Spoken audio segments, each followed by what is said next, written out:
so we're ready. Good evening. Welcome to the Joint Planning and Zoning Board and Board of Commissioners meeting of August the 3rd, 2021. I am Briggs Simmons, the Planning and Zoning Chairman. I will now turn it over to Dr. Ramona Jackson-Jones, who will introduce and confirm the presence of our commissioners.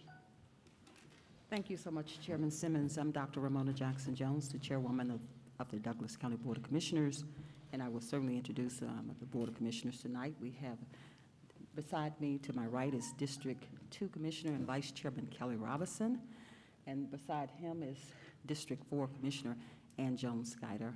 And then beside Commissioner Guider, we have District 3 Commissioner Terenia Carthen, and besides Commissioner Carthen is District 1 Commissioner Henry Mitchell III. Board of Commissioners, we have a quorum, and I'll yield back to you, Chairman Simmons. Thank you very much, Madam Chairman. Also present tonight, we have members of the Planning and Zoning Board. If you would confirm your presence when I call your name. Teresa Knowles. Present. Rob Thomas. Present. Frank Payne. Present. Brandon Penniman. Present. As you know, Alicia Fichette has been our Vice Chairman of Planning and Zoning for a number of months. Ms. Fichette has left the county and has not on the Planning and Zoning Board anymore. I wish to thank her for her diligent work for our county. Ladies and gentlemen, we do have a quorum. Phil Schaefer, our Planning and Zoning Administrator, will introduce the county staff and the Planning and Zoning staff present in the meeting. Mr. Schaefer. Thank you, Mr. Chairman. This evening in our audience, we have our County Attorney, Ken Bernard. We have the County Administrator, Sharon Subadan. We have the Development Services Director, James Worthington. We have our DC-DOT Director, Miguel Valentin. I'm the Zoning Administrator for the county. We have our Senior Planner, Allison Duncan. Our Clerk of the P&Z is Johanna Womack, and our Secretary for P&Z is Kim Waters. And we are all here for your disposal. Thank you, Mr. Schaefer. There is a reversionary clause that applies to each rezoning, and that is the applicant, the agent, or the property owner has 24 months to vest the zoning change after the Board of Commissioners grants an approval. Tonight's procedures, I will conduct the public hearing. A member of the Planning and Zoning Board or staff will present each application in full. Then either the applicant or the applicant's representative will have 15 minutes to make their presentation. Members of the public in favor of the application will be able to present their information. They will have 3 minutes per person for a total of 30 minutes to speak on behalf of the application. Members of the public in opposition to the application will be able to present their information. They will also have 30 minutes, 3 minutes per person. After the opposition completes their input or the 30 minutes has elapsed, the public hearing will be officially closed. At this point, the staff will clarify any points of the zoning case. If the staff is unable to satisfy the board's questions, the board will ask the applicant for points of clarification. And remember, this is not a time to re-present your case. The Planning and Zoning Board will then entertain a motion. After the Planning and Zoning entertains a motion, it will then be turned over to the Board of Commissioners with our recommendation. Our first agenda item tonight will be the approval of the minutes of the June 8th, 2021 Planning and Zoning and Board of Commissioners meeting. After reviewing the minutes, does any Planning and Zoning member have any comments, changes, or questions? Hearing none, Planning and Zoning Board, do I have a motion? I make a motion, Mr. Chairman, to approve the minutes of the June 8th, 2021 meeting. Second. I have a motion and I have a second. Do I have any questions? Then I'll call for the vote. All in favor of approving the minutes of the June 8th, 2021 meeting, please signify by raising your hand. Thank you very much. Madam Chairman, I will throw it over to the Board of Commissioners with a unanimous vote to approve the minutes of June 8th, 2021. All right, thank you so much, Chairman Simmons. Board of Commissioners, you've had an opportunity to review the June 8, 2021 minutes. Are there any additions, corrections, or deletions that need to be made? No, ma'am. With that being said, do we have a motion to approve the minutes of June 8th, 2021? So moved. Do we have a second? Second. We have a motion and a second. Any discussion, board? We have a motion and a second. Please signify by raising your hand if you agree. Okay. We have a 4, 1 vote, and the 1 is abstained. So we have 4 yeses and 1 abstain. So with that being said, the motion carries. I yield back to you, Chairman Simmons. Thank you very much, Madam Chairman. At this point in time, last month, we tabled Z 2021-30, GC Fairlane LLC, Planning and Zoning Board. I'd like a motion to untable that item at this time. Chairman, this is Rob Thomas. I'd like to put a motion to table 2021-30. Thank you very much. I have a motion. Do I have a second? Second. I have a motion and a second. Any discussion, Planning and Zoning Board? Hearing no discussion, everyone in favor of motion to untable Z 2021-30, please raise your hand. Thank you very much. That's unanimous, Madam Chairman. I will throw it over to you to untable, recommendation unanimous to untable Z 2021-30. Thank you, Chairman Simmons. Board of Commissioners, do we have a motion to untable Z 2021-30? So moved. Okay, we have a motion and a second. We have a motion and a second. Please, when I call your district, please indicate accordingly your response. District 1, Yes. District 2, Yes. District 3, Yes. District 4. Yes. Chairman, yes. We have a 5-0 unanimous vote and the motion carries. I yield back to you, Chairman Simmons. Thank you very much, Madam Chairman. Mr. Shaver, I believe you have some information concerning a number of our items on the agenda tonight. Yes, Mr. Chairman, Madam Chair, this evening we have valid requests to continue the following cases, to table them to the date certain of August 31st at 6 p.m. Z 2021-30, which we just untabled, S 2021-34, S 2021-39, and Z 2021-41. And you've received requests from each one of these applicants, and there's been no objection from anyone. No objections. Everyone has supplied us with a valid request to have these tabled to the next date certain meeting. Thank you very much. Planning and Zoning Board, you have heard Mr. Schaefer. Do I have a motion to table Z 2021-30, S 2021-34, S 2021-39, Z 2021-40 until 6 p.m. on August 31st, 2021?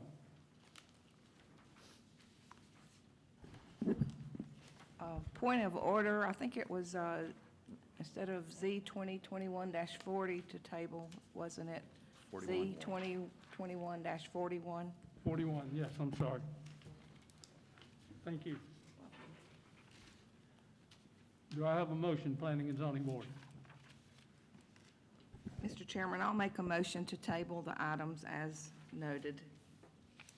I have a motion. Do I have a second? Second. I have a motion and a second. Any discussion on tabling these items? Hearing none, I will call for a vote. All in favor of tabling these 4 items, please signify by raising your hand.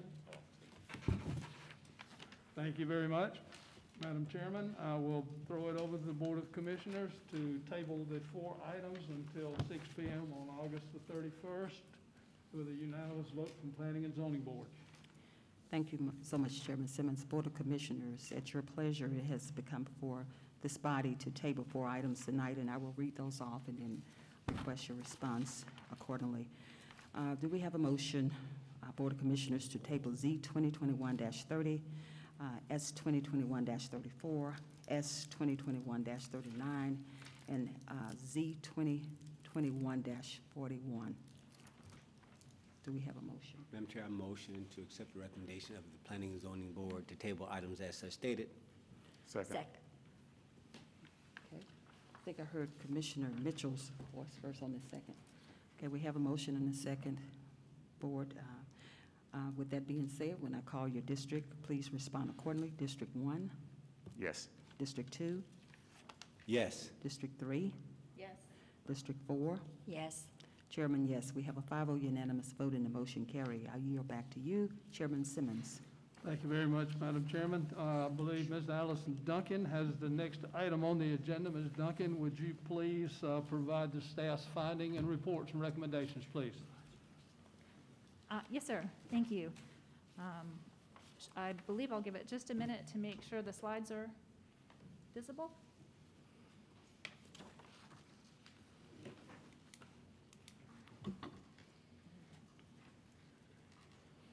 All right, here we go. All right, case S 2021-36 is a request from Robert and Abigail Scott for a special use permit to allow an alpaca farm, farm tours, and the sale of alpaca goods located at 5611 West Chapel Hill Road in Douglasville, 30135. This is in Land Lot 33, District 1, Section 5, and Parcel 49. The lot size is 2.64 acres.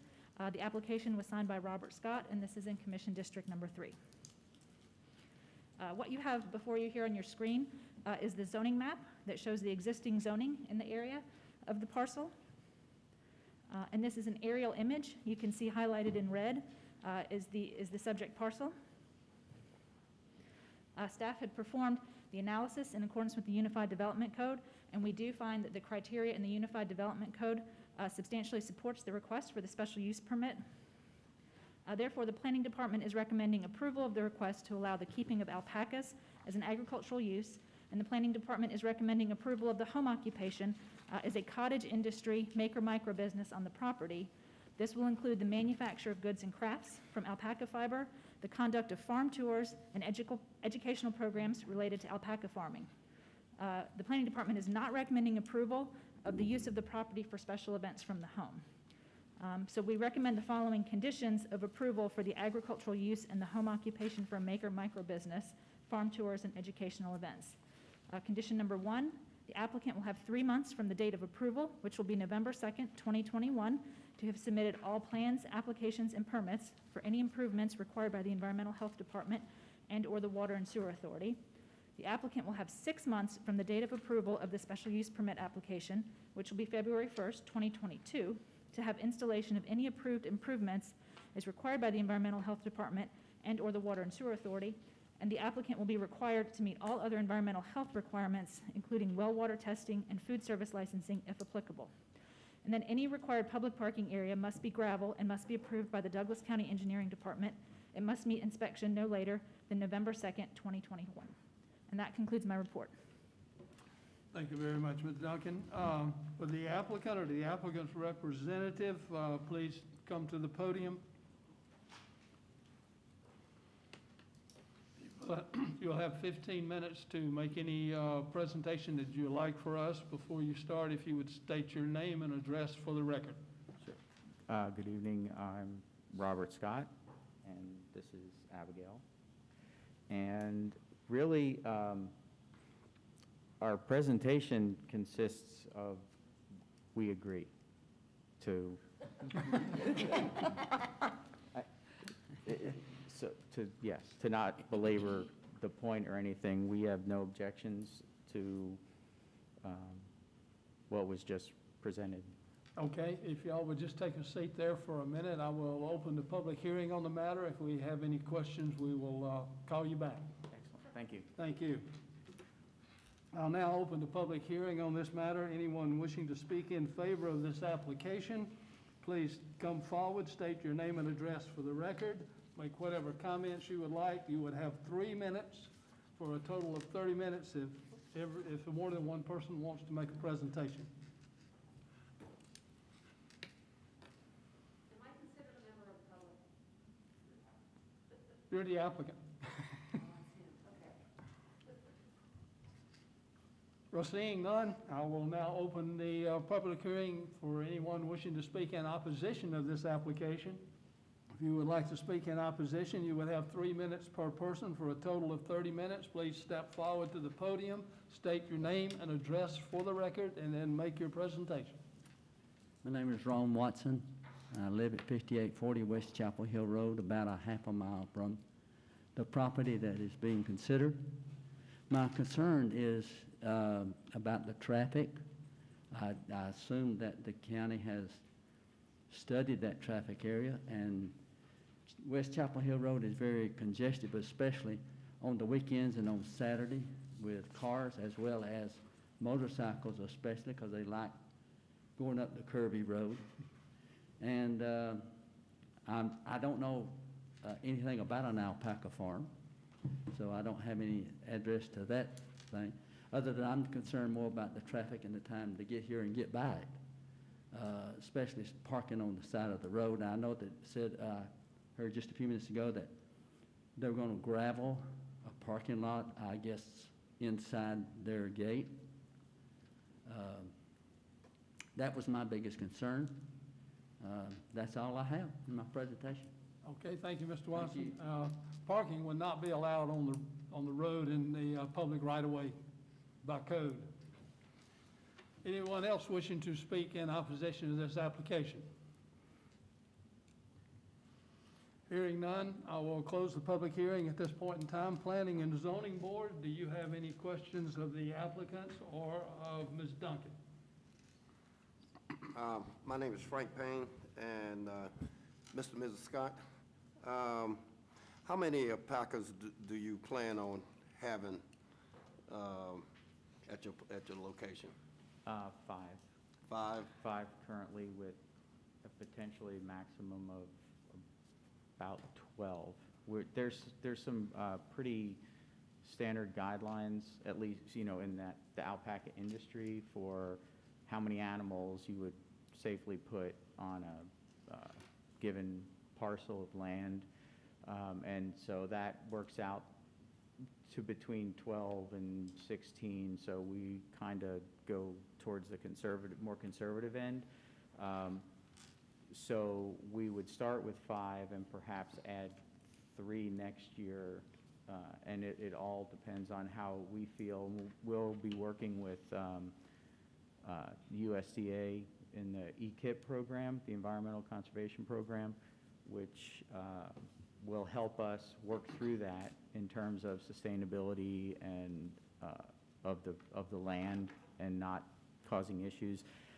And as a brief side note, the main reason that we've chosen alpacas is because they have such a light footprint, both figuratively and literally. They're not like, they don't have hooves, they have feet with 2 little toes on them, and they're real soft on the ground. And also, if a question arises about their waste byproducts, the solids are essentially they have no odor, and the liquid can have an odor, but it's very easily controlled with, well, obviously daily cleanings and equine bedding, which is compressed pine pellets. It's essentially like kitty litter, and the animals, interestingly, use communal dung piles. So there may be 2 of them or 3, but it's not like general livestock where they just go all over along like property boundaries or whatever and use the restroom. They just go in 1 or 2 little spots and makes it easy. One other thing. Yes, sir. I just heard from one of your neighbors that live not too far from you. But I noticed you also have neighbors on the side of you, where the fence is? Correct. Have you spoke to them? What are their feelings about this? Absolutely, yes. So as you're looking at the home, pond on the right, the property to the right of that Right. is owned by Tim Potate, and he has no problems at all. In fact, he helped me find some of the old ancient plats that were for the property to verify boundaries that were not available in the county records. So he's fine with it. Our neighbors on the other side, the Hortons, they are absolutely on board. And in fact, they would love to be somehow a part of it with Okay. us. All right, thank you. Any other questions from Planning and Zoning Board? Yeah, Chairman Briggs, Rob Thomas. In your own words, can you explain or describe the events you'll be having there, different functions you'll be having there? Sure, absolutely. So there are a myriad of things from a marketing perspective that you can do. And so what I would say to sort of frame it is we recognize that the property is 2.64 acres. So we recognize that it's a small area. And with that in mind, the events that we may have would be, say, farm tours. And our current plan is we're not like open to the public in terms of just driving down the road on a Saturday, oh, look, there's alpacas and you can pull in. We'll be by appointment only. You'll be able to book your reservation online. So for a farm tour, I want to come out and I want to take a look at the alpacas and perhaps, feed them. If they're kind of like cats, they'll either come to you or they won't. So you show them, you walk them around the property. We also have the pond with a giant snapping turtle and some herons and some natural Georgia wildlife that we will include in the tour to discuss and sort of teach people. So that covers sort of farm tours. And that's going to be kind of a big part of the beginning of it. Also, once a year, there is a nationally sponsored event by the Alpaca Owners Association, National Alpaca Farm Days, where it's kind of like farm days for other types of businesses or, other types of agriculture where people come on free of charge to the property. Again, we still regulate it because we recognize the traffic and we recognize the size of the property, and we want to conserve the property, so we don't want to have 60 people stomping around and it becomes unsafe. It's not good for the animals. It's not good for anyone. So we would like to do that event, which is the end of September, whereby people can just come by and we would have it set up so that we would ask them to make a reservation online. So we always know who's going to be on, how many are going to be there. Okay. Just one other thing, Yeah. price point. How do you pricing out these events? Generally, well, it's based on competition, so generally in the area, for another alpaca business in the county, I believe, what was it? It was $10 or $15 per person to come to, and that was a Halloween event that we went to where the kids can do, color in alpacas or not the actual ones, right, on paper. So that, for that, it's like $10 or $15 kind of per person. So I don't know if that answers. And just one other thing, what are your hours? What are your hours of operation? Okay, so the hours, since we'll be by appointment, we'll have general hours would be probably 11 or noon to 6. Definitely on the weekend, but not necessarily every day of the week. It would be wonderful. This is my full-time new thing that I'm doing. So preferably during the week, we would be open those same hours and offer the tours and educational type events. Sure. And how would you address the concern of your neighbor or any other neighbors that might have the same concern? Just parking. There are some not smart motorcyclists and in the general area, and we're coming our property is right coming out of a curve, so we hear it all the time. So we're well aware of that, and by previous profession in aviation for 36-something years, safety is pretty much all the way up here, way at the top of my priority list. So obviously there's the 25-foot easement buffer grass between the fence and the thing, the road. So obviously, no parking there, not even, hey, I'm going to stop and get in line to pull in. No, then none of that is safe. So, and then again, if we're doing appointments, we pretty much will know if there's going to be, perhaps 6 cars or 8 cars or whatever, and they simply pull in the driveway and park. All right, thank you. Inside of the Inside, fence. Right, absolutely. Yes, I would never disagree with what the gentleman said. I am on board with that, with his feelings, yeah. All right, thank you. Planning and zoning board, any other questions? Mr. Chairman, I have a question for the applicant, please. I'm not that familiar with these animals, but are you going to build a barn for them to stay? They have, excellent question. There's a lot of debate about that in the community itself because alpacas are prey animals. They don't like to be anywhere where they can't see all the way around them. So one school of thought is at most you have a 3-sided shelter, which is what we've got, and small, like 195 square feet small.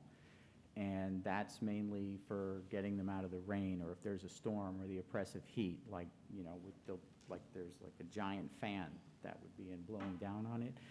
But and some place to store hay. So that's essentially it in terms of buildings.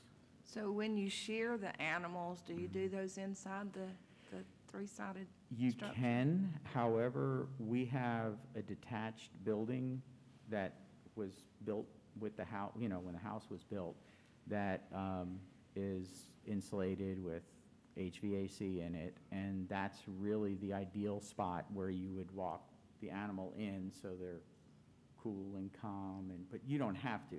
Most people, they put down, the shearers usually have all the equipment, right? So they'll bring, I guess they're kind of like gym mats, and that's where they do it. But since we're having very high-quality fiber-producing animals, you really don't want to lay them down in the grass to shear them, if at all possible, So, You have to lay them down? yeah, you lay them Okay. down. I didn't visualize that. I Yeah. thought they would be standing It's there. like sheep, I think they just stand over them and do that. But with alpacas, again, being prey animals, they don't like that. So you get them to lay down and basically attach their legs, to like a bungee, so they kind of lay out, and then one person just sort of pets them, and the shearer works their magic. So you're going to be selling goods to the public, or do you have a particular market that you deal with? A Well, limited market? Yes. So we'll process our fiber we don't know to what extent, but likely up to the point of where it would be spun into yarn. And at that point, we would sell that to a company or a group that wants to make the alpaca products. We also have available alpaca products that have already been made from other farms that we would also sell. Online? I'm sorry? You'll sell the finished products online? Online and on site, like they do a farm tour. We have, maybe a little set up we're calling it a multi-purpose room, where you asked about the shearing, where they could come and they could look at the socks and the shawls and the hats and rugs and all the many things that can be made from that. So are you anticipating like UPS picking up and frequently? Probably not, because online, well, in all likelihood, we would just go down the street, up Chapel Hill Road. There's a UPS and a FedEx office up around here that Okay. we would probably use. again, considering traffic, yeah. Right, Yeah. okay, thank you, Mr. Scott. You're welcome. Any other questions, planning and zoning? Yeah, Frank Payne again. Twofold. Have you had the opportunity to do this before? And secondly, what made you interested? So, excellent question, thank you. Have you seen my business plan? Because it's like, kind of like you read that. So the second question, what made me decide? Well, so I'm from the South originally, South Jersey, actually. And, Okay. and if you're from New Jersey and you're from South Jersey, you always say you're from South Jersey, so as to not be confused with everything up north, all the scents and scenes. It was primarily dairy farmland where I grew up, right on the ocean. It was beautiful. So I've always had an interest in farming. I've never done it. This is a brand-new endeavor.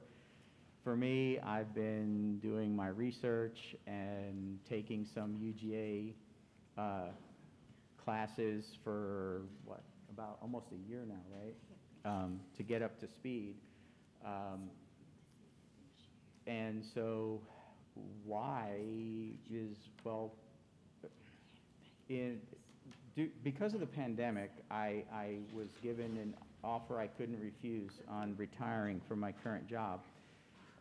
So this was kind of a plan to start a farm, right, to answer your question. But it was really going to happen during, after I retire. So like after the age of 62. But since this opportunity came up, whereby my company no longer needed so many people in my position, we said, well, we've got the savings, we're ready to go. We were literally just waiting on a few more years to pass. So we decided, you know what, let's move forward. So that's why I started. And did you ask about how I came to select the alpacas? Was that? So I'm also a disabled veteran. I have a pretty bad back and some pretty messed up shoulders. And so it seems fairly counterintuitive that I would want to become a farmer. However, alpacas, again, with their light footprint, they're extremely gentle animals, like very, very gentle. And you don't have to pick them up. You don't have to do a whole lot that requires, extensive physical output on my part. So, and they're just awesome little animals. They're just, I don't know if you've ever actually seen them. They're just, the first time I saw them, I was like, what is that? That is a camel, but it's not ugly. And it's a lot smaller.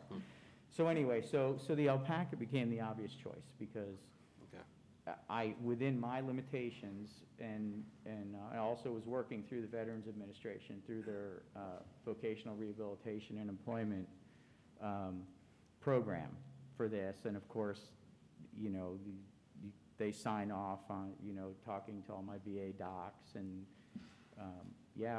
so we did our research on our end, the VA, and we agree that alpaca is a pretty good choice for me in particular.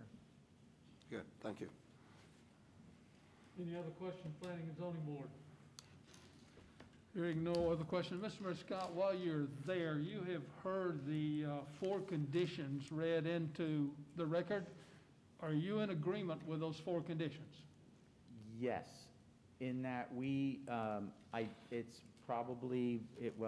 I put on the application about events, and I think our definition of event eventually worked out to what Ms. Duncan stated was what we actually meant. Somehow something got maybe misconstrued with special events, say like weddings, where there's not enough room to have a wedding on our property. So of course we wouldn't have that special event or those big giant events. So we have no objection. It turned out quite well. And we'll work with environmental health on do we need a restroom facility? What size, what do we need? How do we need it? And et cetera, et cetera. And we've had several conversations, and I think we've got a clearer picture once we got our hands on the state regulations, I guess, is what they use. And we see a very clear path to meeting their requirements without issue, other than, I mean, timing is tough. I've been trying to get a soil conservation scientist or a soil scientist out. I started off with, we can maybe get there in 8 months. And now I'm all the way up to, if I said, look, I need an answer from somebody.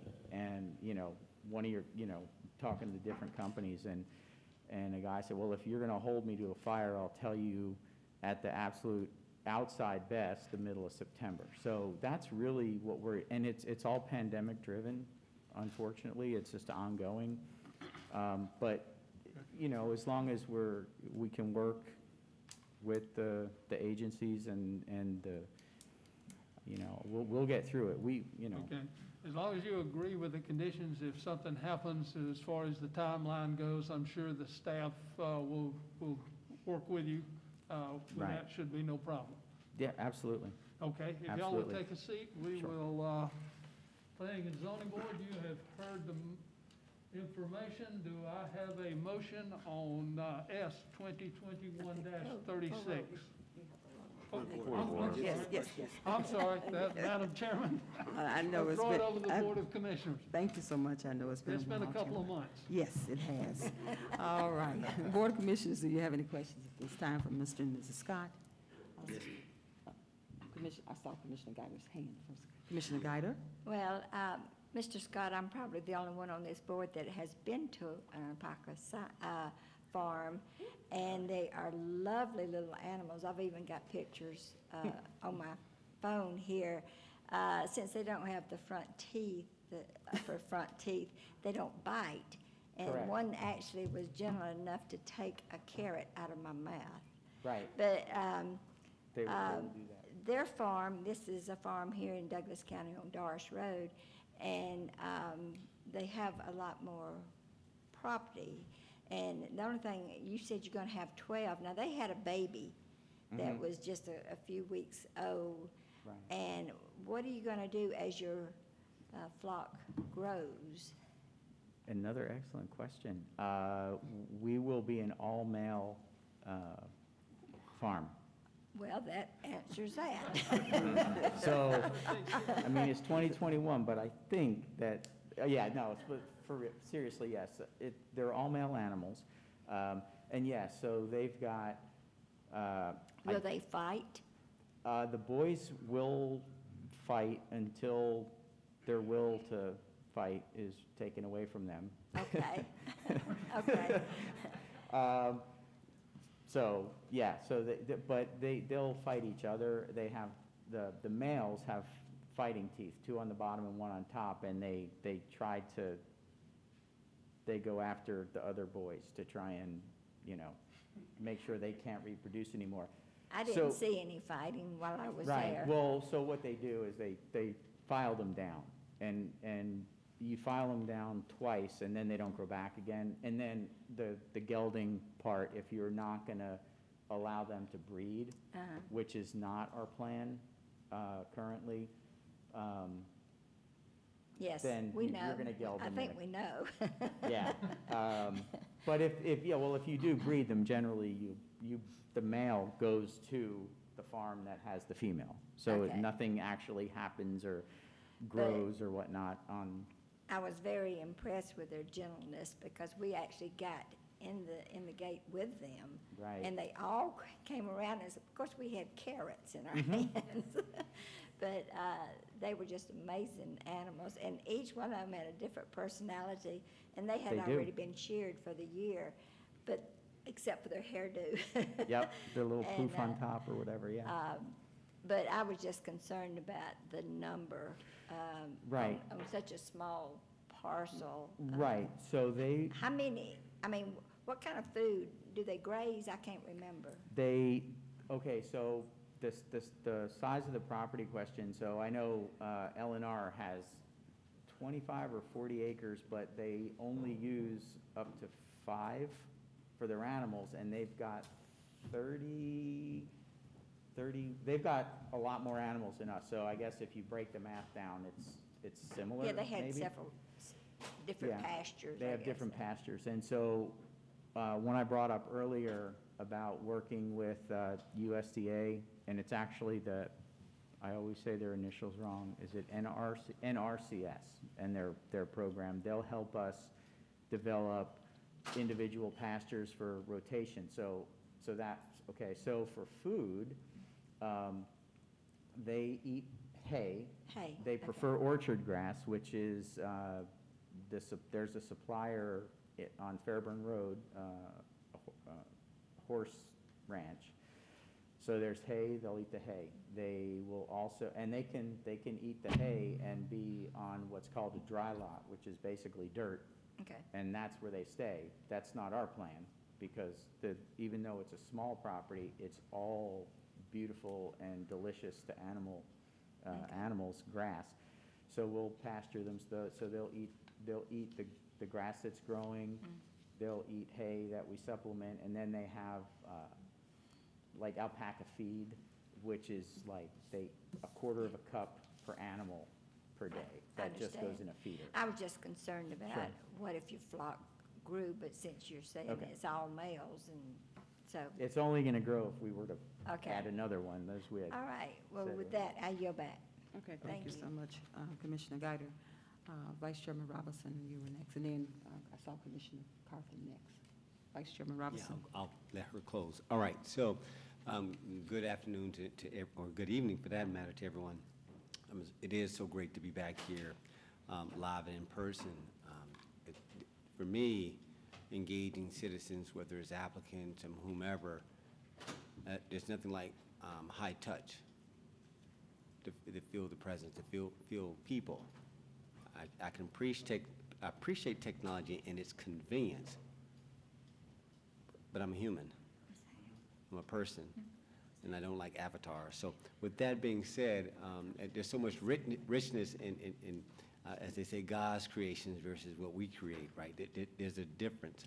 And I think about what you're doing, and I agree with Madam Guider. I'm probably the only one that hasn't seen an alpaca, but I do know that there was a citizen on Lee Road that actually had a few of them that some of you know, not need to bring that into the conversation.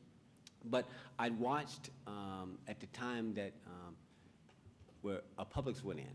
I'm going somewhere with this. And subdivisions went in. And everything went around that area where, as you know, Lee Road and Fairburn Road were nothing but cow pastures. And now we know what it's about to become. And so I guess my question really becomes about, because I thought we were not necessarily getting into the business model, but into the zoning. And I guess and I'll yield to Madam McCarthy what this is about. Is this appropriate? I'll have to yield to home rule on this, but you know, again, there's a coexistence of all types of, you know, as a people, animals, et cetera. The question is this the right place for it? Does it work about the future? Is there compatibility? Can coexistence occur? I don't know this area. I think it sounds like it's down at the bottom end, almost toward 166. Yes, okay, all right.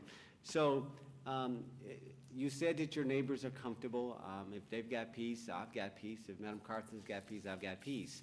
I guess it's one of those where, again, I hear where you're at, that your life has shifted.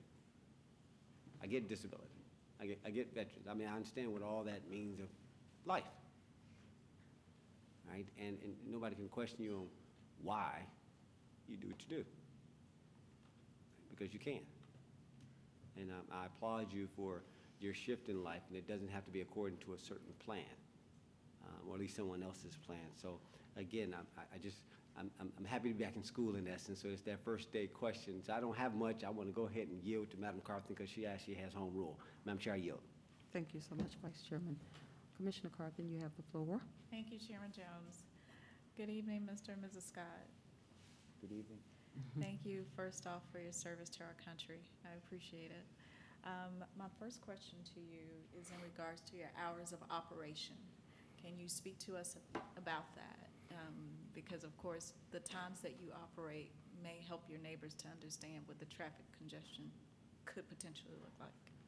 Sure. So, obviously, there's like work and chores to be done in the morning and in the evening with them. So, in between those slots, which we're thinking probably, you know, like say 11 to 5 or 11 to 6. The weekends is easier because also, you know, people are going to work, et cetera. So we will not necessarily be open for tours and educational events every day of the week, right? So it just depends on, I mean, it's new to us, so we have to figure that out and what, I'm sorry? Right, and of course it's scheduled, so I guess I would agree with the traffic engineer that doesn't really see a significant change in the patterns. It's hard for me to speak to it because, you know, it's brand new and we wanted to see what the traffic engineer said because, I mean, I could talk all day about Okay. that. I'm not a traffic engineer, so I don't. Well, I tell you what, let's if our DOT director is in the building, Director Valentin, have you had a chance to, if you can come up, have you had a chance to take a look at this area and make any type of recommendations? Yes, I have. And you want me to go? Yes. For the record. Can you come to the- Come to the podium for the record, Director Valentin, it's being recorded. Thank you.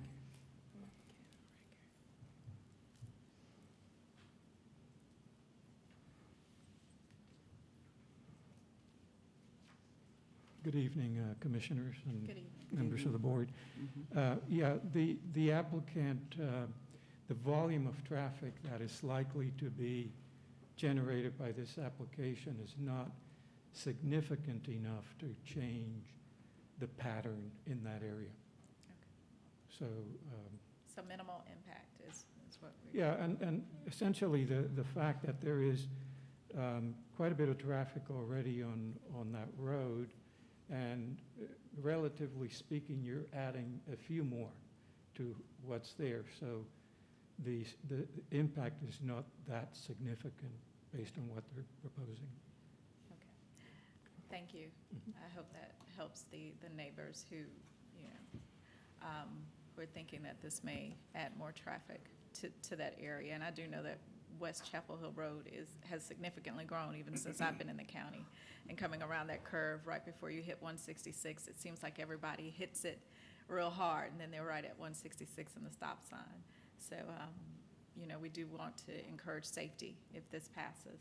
My other question to you, Mr. Scott, is you have had conversations with the Environmental Health Department, and Yes. I'm assuming you have. I have. What about WSA? WSA, the Water and Sewer Authority here in Douglas Yes, County? I have. I spoke to one of their engineers, whose name escapes me at the moment. Scott Wilder. And we talked about the possibility of using sewer, which I thought was like 150 feet, but when he sent his drawings or whatever, it turns out, I think it's about 450 feet. It doesn't matter. The big thing is it's $45,000, $50,000 to run a line up the back of our and that only gets it to where the bathroom would be proposed to be located. And so from an economic standpoint, we would much prefer not using that route. It's kind of tough because they've got to go down 4 feet, and it's all schist, so it's rock. The whole back of the property is got maybe 4 inches of soil, or it depends. But I mean, there are spots running across where the little ridges are running right out of the ground. So they'd basically have to bore through all of that. And then there's a 10, 15-foot, the densely wooded area goes up, and so they'd have to go around that. So basically, it would shear the property in half while they put it in, and have to go right next to the base of the dam for the pond. It's doable. He said it's doable. It's just really expensive and could take a long time to accomplish. Got you. And it cuts into a significant amount of the pasture land for, while it would be under construction. But the Environmental Health Agency states that you will have to have restrooms on that property if you are having events or people to visit for washing of hands, especially during now with the pandemic. Right. The current conversation was around the requirement that we were given was that we needed to install a new septic system. And then we suggested, well, can we use a composting toilet? And they came back and said, absolutely, you can. So great, so we don't need a septic system. Well, yes, you do, because where's the water from the sink going to go that you have to wash their hands with? So I'm not going to stand up here and say that they've been pleasant conversations, because they haven't been. But we're absolutely committed to making sure that we work it out with them. I mean, again, this safety, right? And health and whatnot. And I wonder if perhaps the thought process from environmental was thinking, oh, they're going to have weddings, or they're going to have these all-day events, or versus we're going to come through a farm tour and leave. Our position from the onset has been, we want restroom facilities, and we feel that we have a way to do it. Now that we have actually have the state code, and there's the code book and the manual, user manual, or whatever they call it, and we've seen some potential solutions in there that we had not seen prior to that. So that's why I can stand here and say that I'm confident that we'll work something out that is going to allow us to move forward and satisfy any legal requirements. That's good to know, because of course we want you to be able to do whatever you want to do with your property, but we also want to make sure that the public that's visiting your property is kept safe, right? So, Sure, absolutely. So I just wanted to make sure we go on the record with you understanding some of the. Right, that page we are all on. Okay. From our perspective, agreeing with health in terms, Health and so WSA. there's no disagreement there. Okay. It's just method that we're working through. Wonderful. All right, well, thank you. I yield, Madam Chair. Okay, thank you so much, Commissioner Carthen. Any other questions from the board? Commissioner Mitchell, you have the floor. Thank you, Madam Chair. So, wow, this is interesting. So for my clarity, we are speaking bathrooms that somehow, whether it's sewer or septic of some sort, that there will be bathrooms. Correct. There's a detached building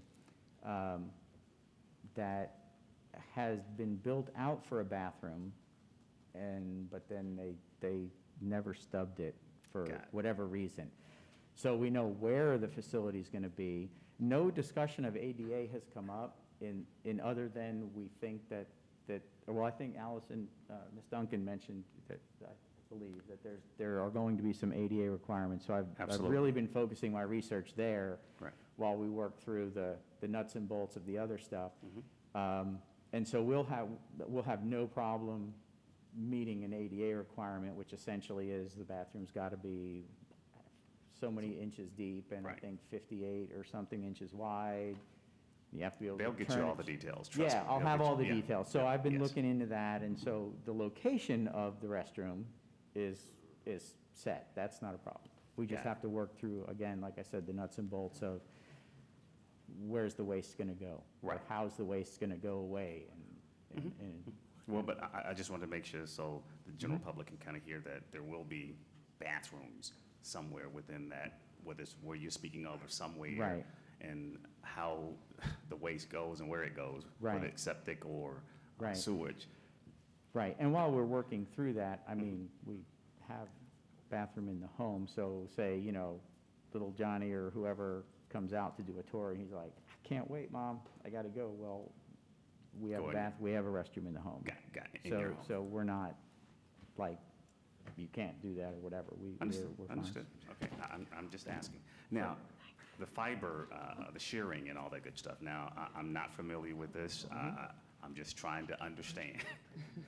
That's the part of the business that you're after, or, That is the primary function of the business, is shearing the fiber to then produce and earn money. However, in, you know, where we are today, not specifically pandemic, but where we are today, small farms don't survive by doing one thing. They can't, Okay. right? They've got to diversify. This is where the agritourism comes in, which if, just for general information, is the #2 income generator for the state of Georgia. So it's a real big deal. so shearing is? No. Oh, okay. I'm sorry. Okay. The I'm like, agritourism. Jesus. So I'm in the wrong diversifying business. and offering more than one revenue stream, right? So the Okay. primary revenue stream is the fiber, but we can't survive just on that. Okay. Just like any other farm, small farm can't survive just on one thing. So in Georgia, this agritourism, which is a word I had not heard of, I've taken part in it a lot in Georgia, but I didn't know that's what it was called. And that's how a lot of the smaller farms survive, because people want to get away from the home. We feel like we're actually in a pretty good spot geographically, because we are right at the beginning where it switches from residential to RA, and then by the time you get down to 166, it's agricultural. So what a lot of people, and actually in the very beginning, I was thinking, well, how are we going to do this farm? We've got this massive subdivision, Bear Creek, behind us, and we actually lived in Holly Springs. Okay. We moved out of Holly Springs to buy this little house.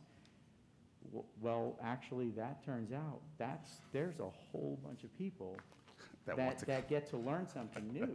And it's right there, but when you walk into the property, it's like you're somewhere else, because it's so different than maybe what a lot of folks that are in the subdivisions are used to seeing on a daily basis. Okay, okay. So we all like right. that. I mean, say no more. That's an interesting business. Mm-hmm. And definitely I'll be one of your customers who will come Oh, out. 'Cause absolutely. I'm just curious. You're all invited, yes. You spoke about appointment only, I think, if I heard you correctly, that's kind of how you'll be doing business out there to cut down on the traffic. Right, and so, of course, with the pandemic, everything was appointment only once businesses started getting back into, like, you know, there's a llama farm up in Villarica, and then not far, there's other alpaca farms scattered around. I believe you, but go ahead. Yeah, so initially, the by appointment only was perfect because of the pandemic, so you can control the numbers.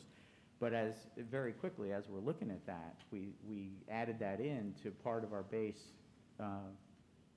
operations plan, again, going to the size of the property. And so we thought, well, this is fantastic.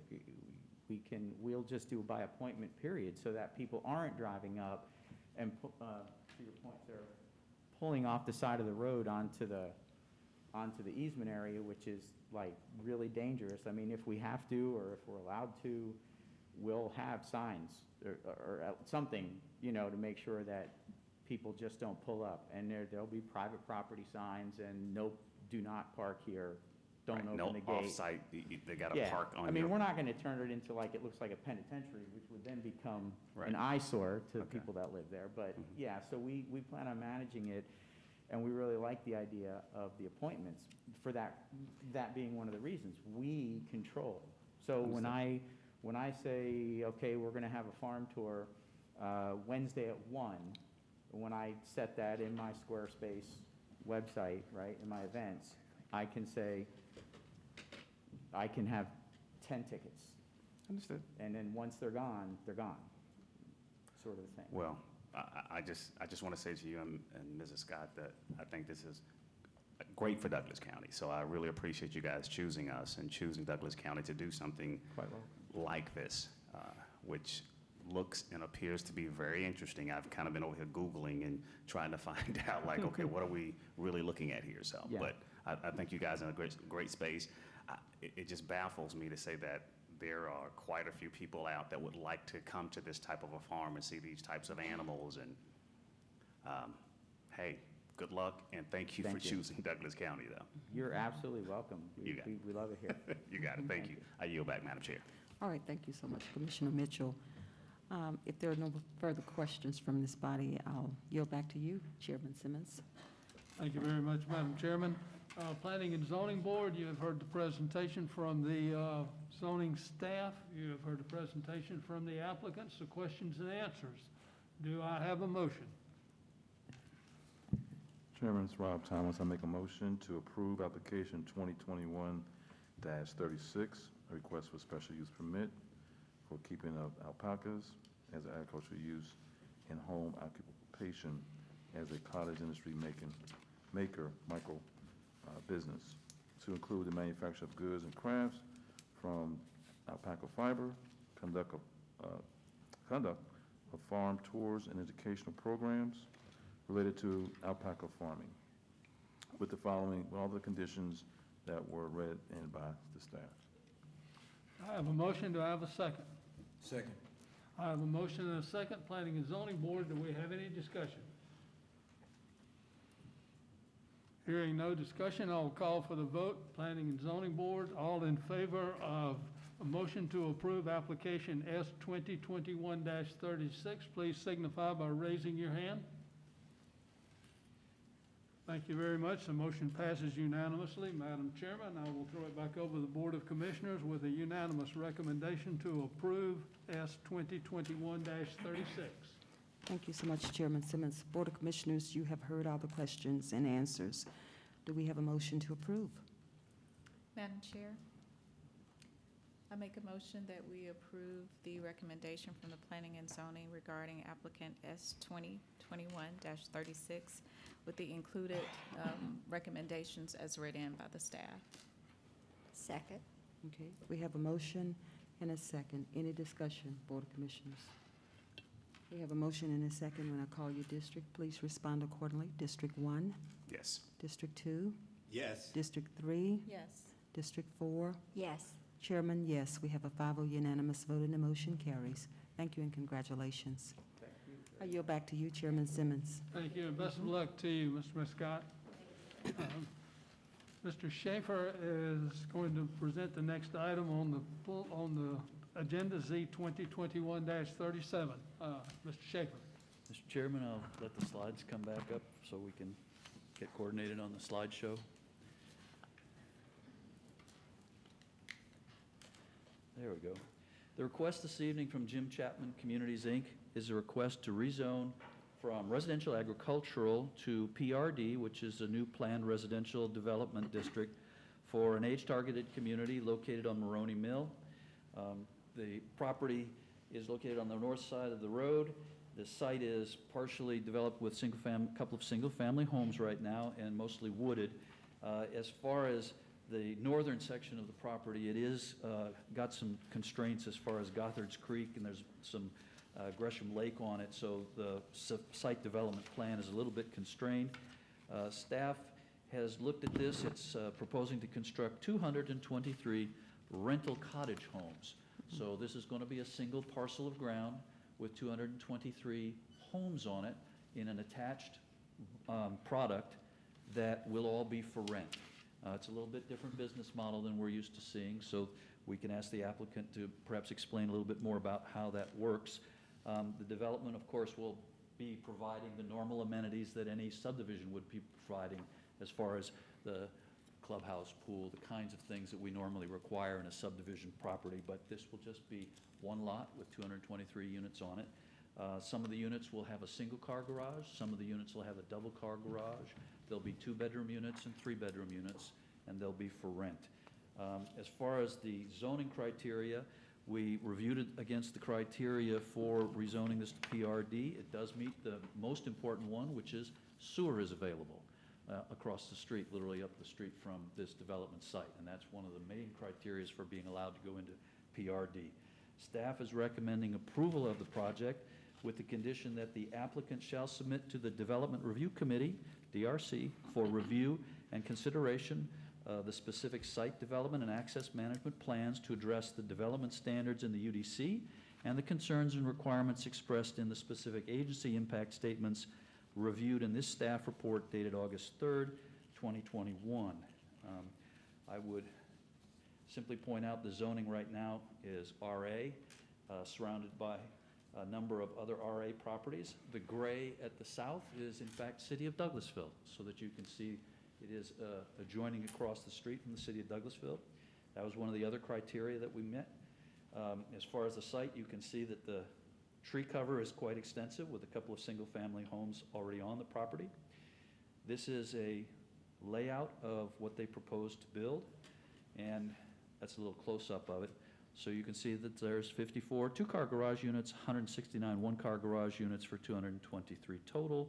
And just so you have an idea, the density is 5.4 units per acre. So we're not talking about a huge density of housing. It's similar to what is up in Paulding, which is a subdivision just north of the county line, and it's similar to what's being developed in the city limits itself. As far as the product, they sent over a rendering of attached product. This is what they've been building. They have a number of other projects that they have, in fact, built around the state so that they can share that with you. Again, a little close-up of that. And I just wanted to get through the pictures so you can see, for those who have not seen, these are two homes that are actually already there. And as far as as I said, the criteria, they meet the criteria for rezoning the property, and staff is recommending approval with findings, and as I read in already, the condition that they come to the DRC. And with that, I'll answer any questions.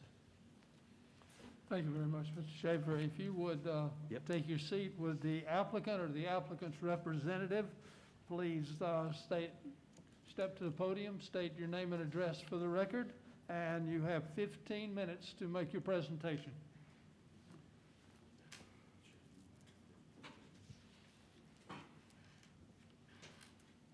Let me just quick get there so they can go through this presentation. I'm spelling it out for you. And Jim will do that in a minute. Thank you. Evening, everybody. I'm Joe Fowler, Post Office Box 49 in Douglasville. This is Jim Chapman. Also with us tonight is Don Brown, who works with Jim. And then Henry and Janice Allen, property owners, are on the next to the back row, back in the back. The other property owners are not here tonight, but they are. Jim has some handouts that he'd like to hand to you. There is a presentation that he'll go through in just for a moment, but he'll hand out the package that includes the presentation. What's also coming to you is a market analysis that provides interesting information about the number of people in the proposed market area for this development. It's shocking when you hear it. The number of people within a 5-mile radius, which is also interesting, and then a lot of information about the median income of the persons who will be benefited by this project if it is approved by the county.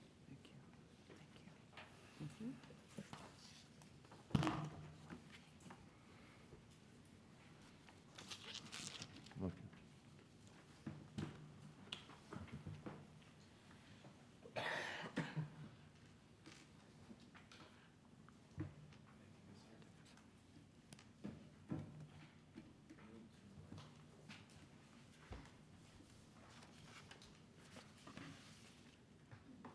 Some of you may know Mr. Chapman as the original developer of the Haven at Slater Mill.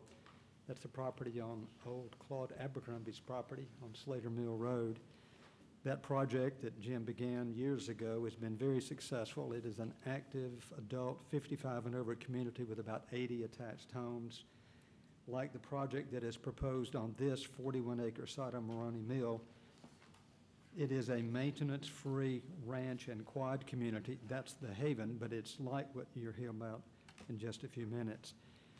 In a bit of an innovation, as Phil mentioned a moment ago, the homes planned here will be what is described as rental cottages that are targeted for the active adult and workforce community. More on that in just a second. As was mentioned, the site plan calls for 223 1- and 1.5-story ranch cottages with 54 two-car garages and the rest one-car garages. There'll be covered front and/or rear porches, individual driveways on each one. There's a gated entrance, as you can see on the site plan that's been provided. There'll be a clubhouse, pool, and dog park on the site. All exterior maintenance, that is, everything outside the homes will be handled by Mr. Chapman and his company. Now, interestingly, Mr. Chapman has already completed 2 rental developments of this exact nature. One is called the Cottages at Ridge Point. That's in Athens.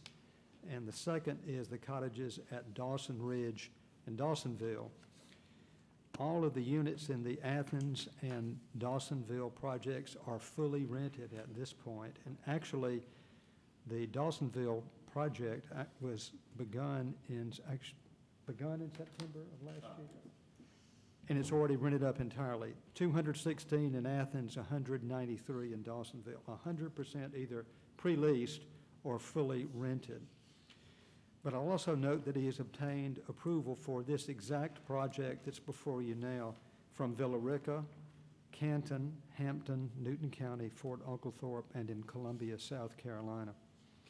Each home on the development is 2 or 3 bedrooms, with the 2 bedrooms roughly 1,025 square feet. The 3s are roughly 1,415 square feet. The rent for the 2 bedrooms are in the range of $1,500 a month. The rents for the 3s are in the $1,900 to $2,200 per month range. Jim will talk more about that in just a second. There'll be 2 entry and exit points on the Maroney Mill, and the DOT requirements that are spelled out in the staff report involve both the donation and accel-decel lanes on Maroney Mill Road. Those are understood and consent is given to those. The internal road network that I mentioned a second ago will be private, but the roads will be built in accordance with the county standards. All the other conditions that were mentioned in the staff report are acceptable. Mr. Chapman will work with the staff to work through all those post-zoning issues and locating the alpaca farm that will be right on part of. Okay. Oh, I'm sorry, it's a different property. You were just trying to see if we were awake. Just checking, just checking. So we're Now, the rental concept is clearly working well in the locations that were mentioned a second ago. Mr. Chapman would like to explain for just a few minutes how that idea will work here in Douglas County. And he'll go through the marketing information that I mentioned as well. Mr. Chairman, thank you. How we doing on time? There's 9.5 minutes left. Okay, thank you. Mr. Chapman, would you state Jim your name and Chapman. address?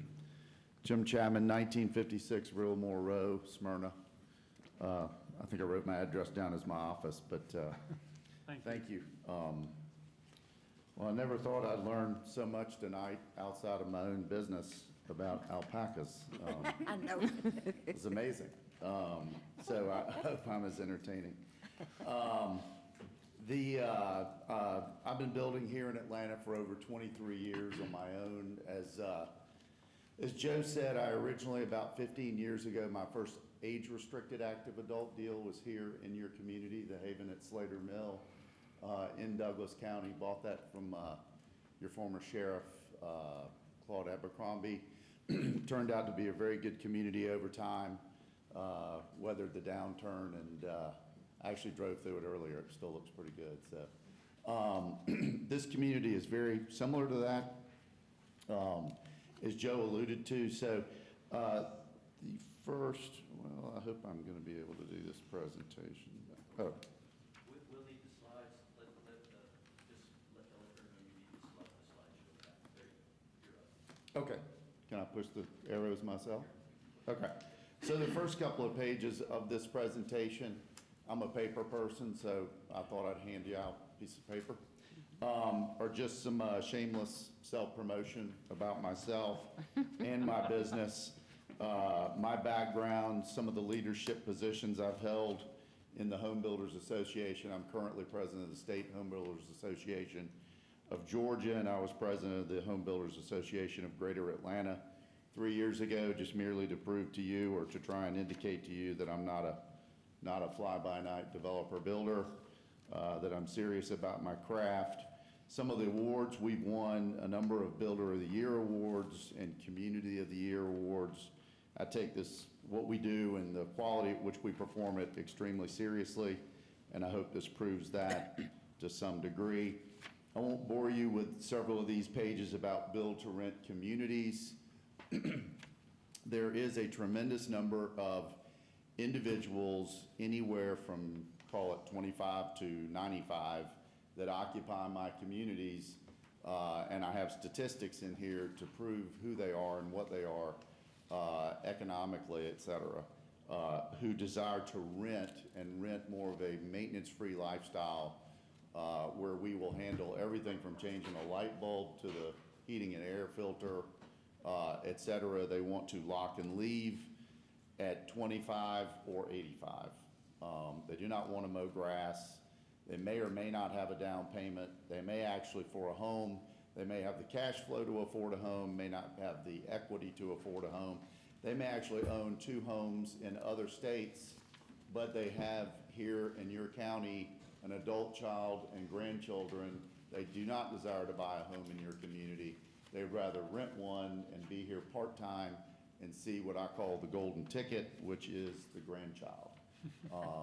That is the attractor largely to part of that. So just some background on the economics of build-to-rent and who's typically attracted to that. We have plenty of examples of pictures of our units, but this is just a rendering of one.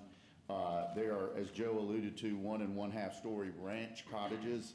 They are age targeted because every single unit we build in this community and in every one of our other communities, which are an identical mimic to what we propose here, have a master on main, and either one other bedroom on the main level for a 2-bedroom, 2-bath, or potentially a 3rd bedroom and bath upstairs for a 3-3.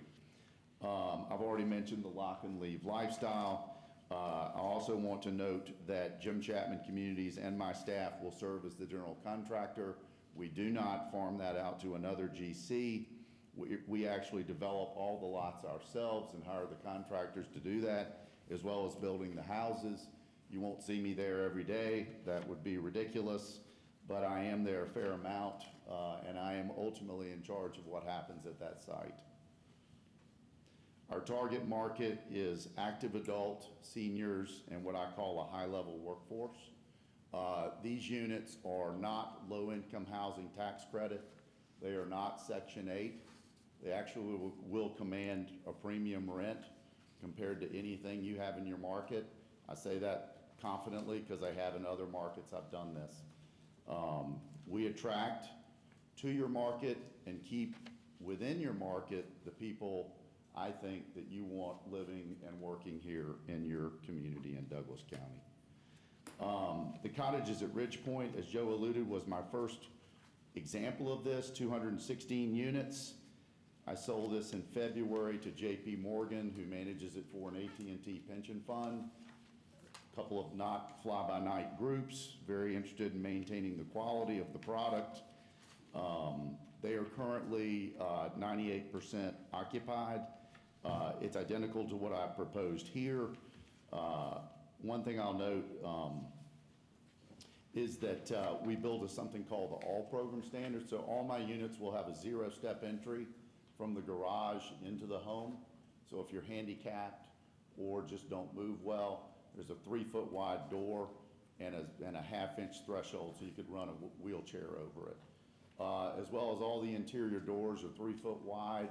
We block behind the showers in case there needs to be a grab bar. We do have the requisite FHA number of units, which will have different configurations of the kitchens and bathrooms. How much time do I have left? 3 minutes. Thank you. And we have professional third-party management and leasing. We use Rangewater. which is owned by a local group here in Atlanta called Pollock and Shores. They manage 30,000 units across the Southeast regionally. 2 bedrooms are 1,000 square foot, 3 bedrooms 1,415 square feet. These are not large homes. We do not attract many families. Our average occupancy is typically 1.85 to 1.95. Cottages at Ridge Point demographics, 36% 50 plus, 52% 19 to 49, et cetera, 1.85 occupants per unit, 42 years average age. If you go to an apartment, it's probably 25. The reason ours is older is because we attract so many active adults and seniors. The average income in Athens was $108,000 a unit. 64% single, divorced, or widowed, and 38% owned or sold a home prior to moving into my development. Cottages at Dawson Ridge in Dawsonville, very similar statistics, identical units. The average income per unit, $129,000. These are not low-income housing people. 64% single, divorced, or widowed. 33%, again, owned or sold a home prior to Ridge Point. These are renters by choice. They are choosing my lifestyle that I'm providing, which is a high-quality rental, lock-and-leave, maintenance-free lifestyle. The other thing I want to point out very quickly is my VSI marketing information. Okay, statistically, the reason I know this community will work extremely well in your market is you have excellent demographics in your market. The PMA population, 79,000, 5-mile radius, 91,000, Douglas County, 147,000. I seek at least 50,000 per market. You exceed that very well. In the income, I look for at least 10,000 households who make over 50,000 a year. I've got 15 to 21 to 36,000 in your market. Your market is excellent. The median household income, I'd like to be over 52. You're at 57 in the primary market area. 5 Mile in Douglas County are 76,000. These are excellent statistics. You have 5 comparable market rate properties that are close to 100% leased, all built from 93 to 2002. My property will be extremely well received. And then you have a copy of the different rents there. So, sorry, I'm hustling to get that finished so I can make the time. Thank you, Mr. Chapman. Yes. If you would take a seat there.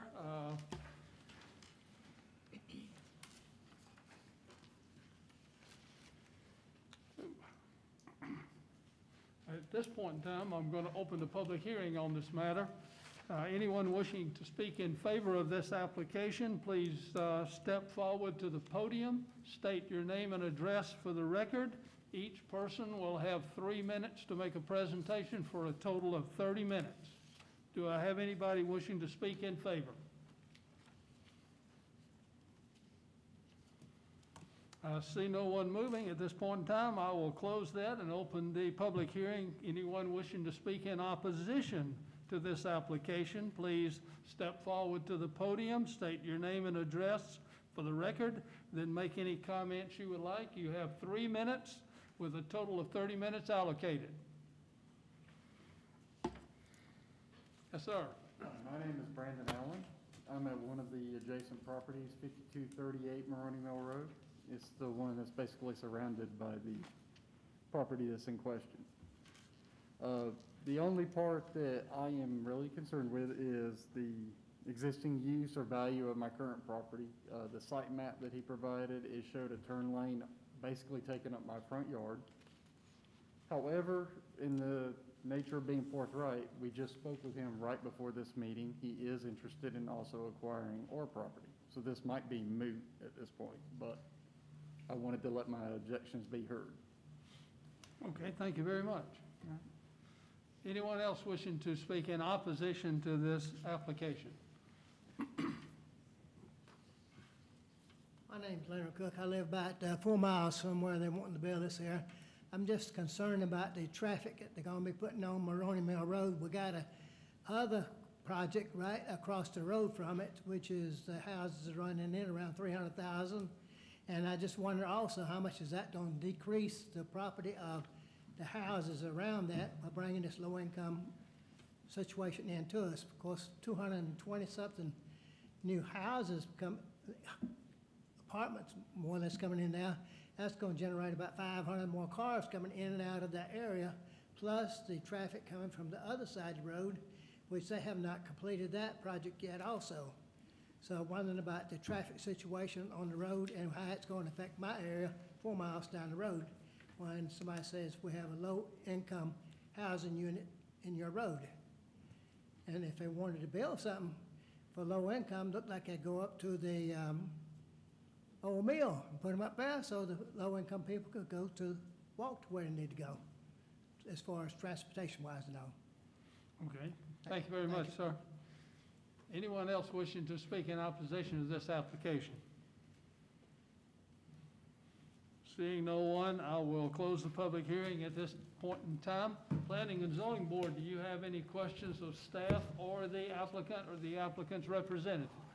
Yes, this is Brandon Penman. I have a few questions for the applicant. Step forward, please.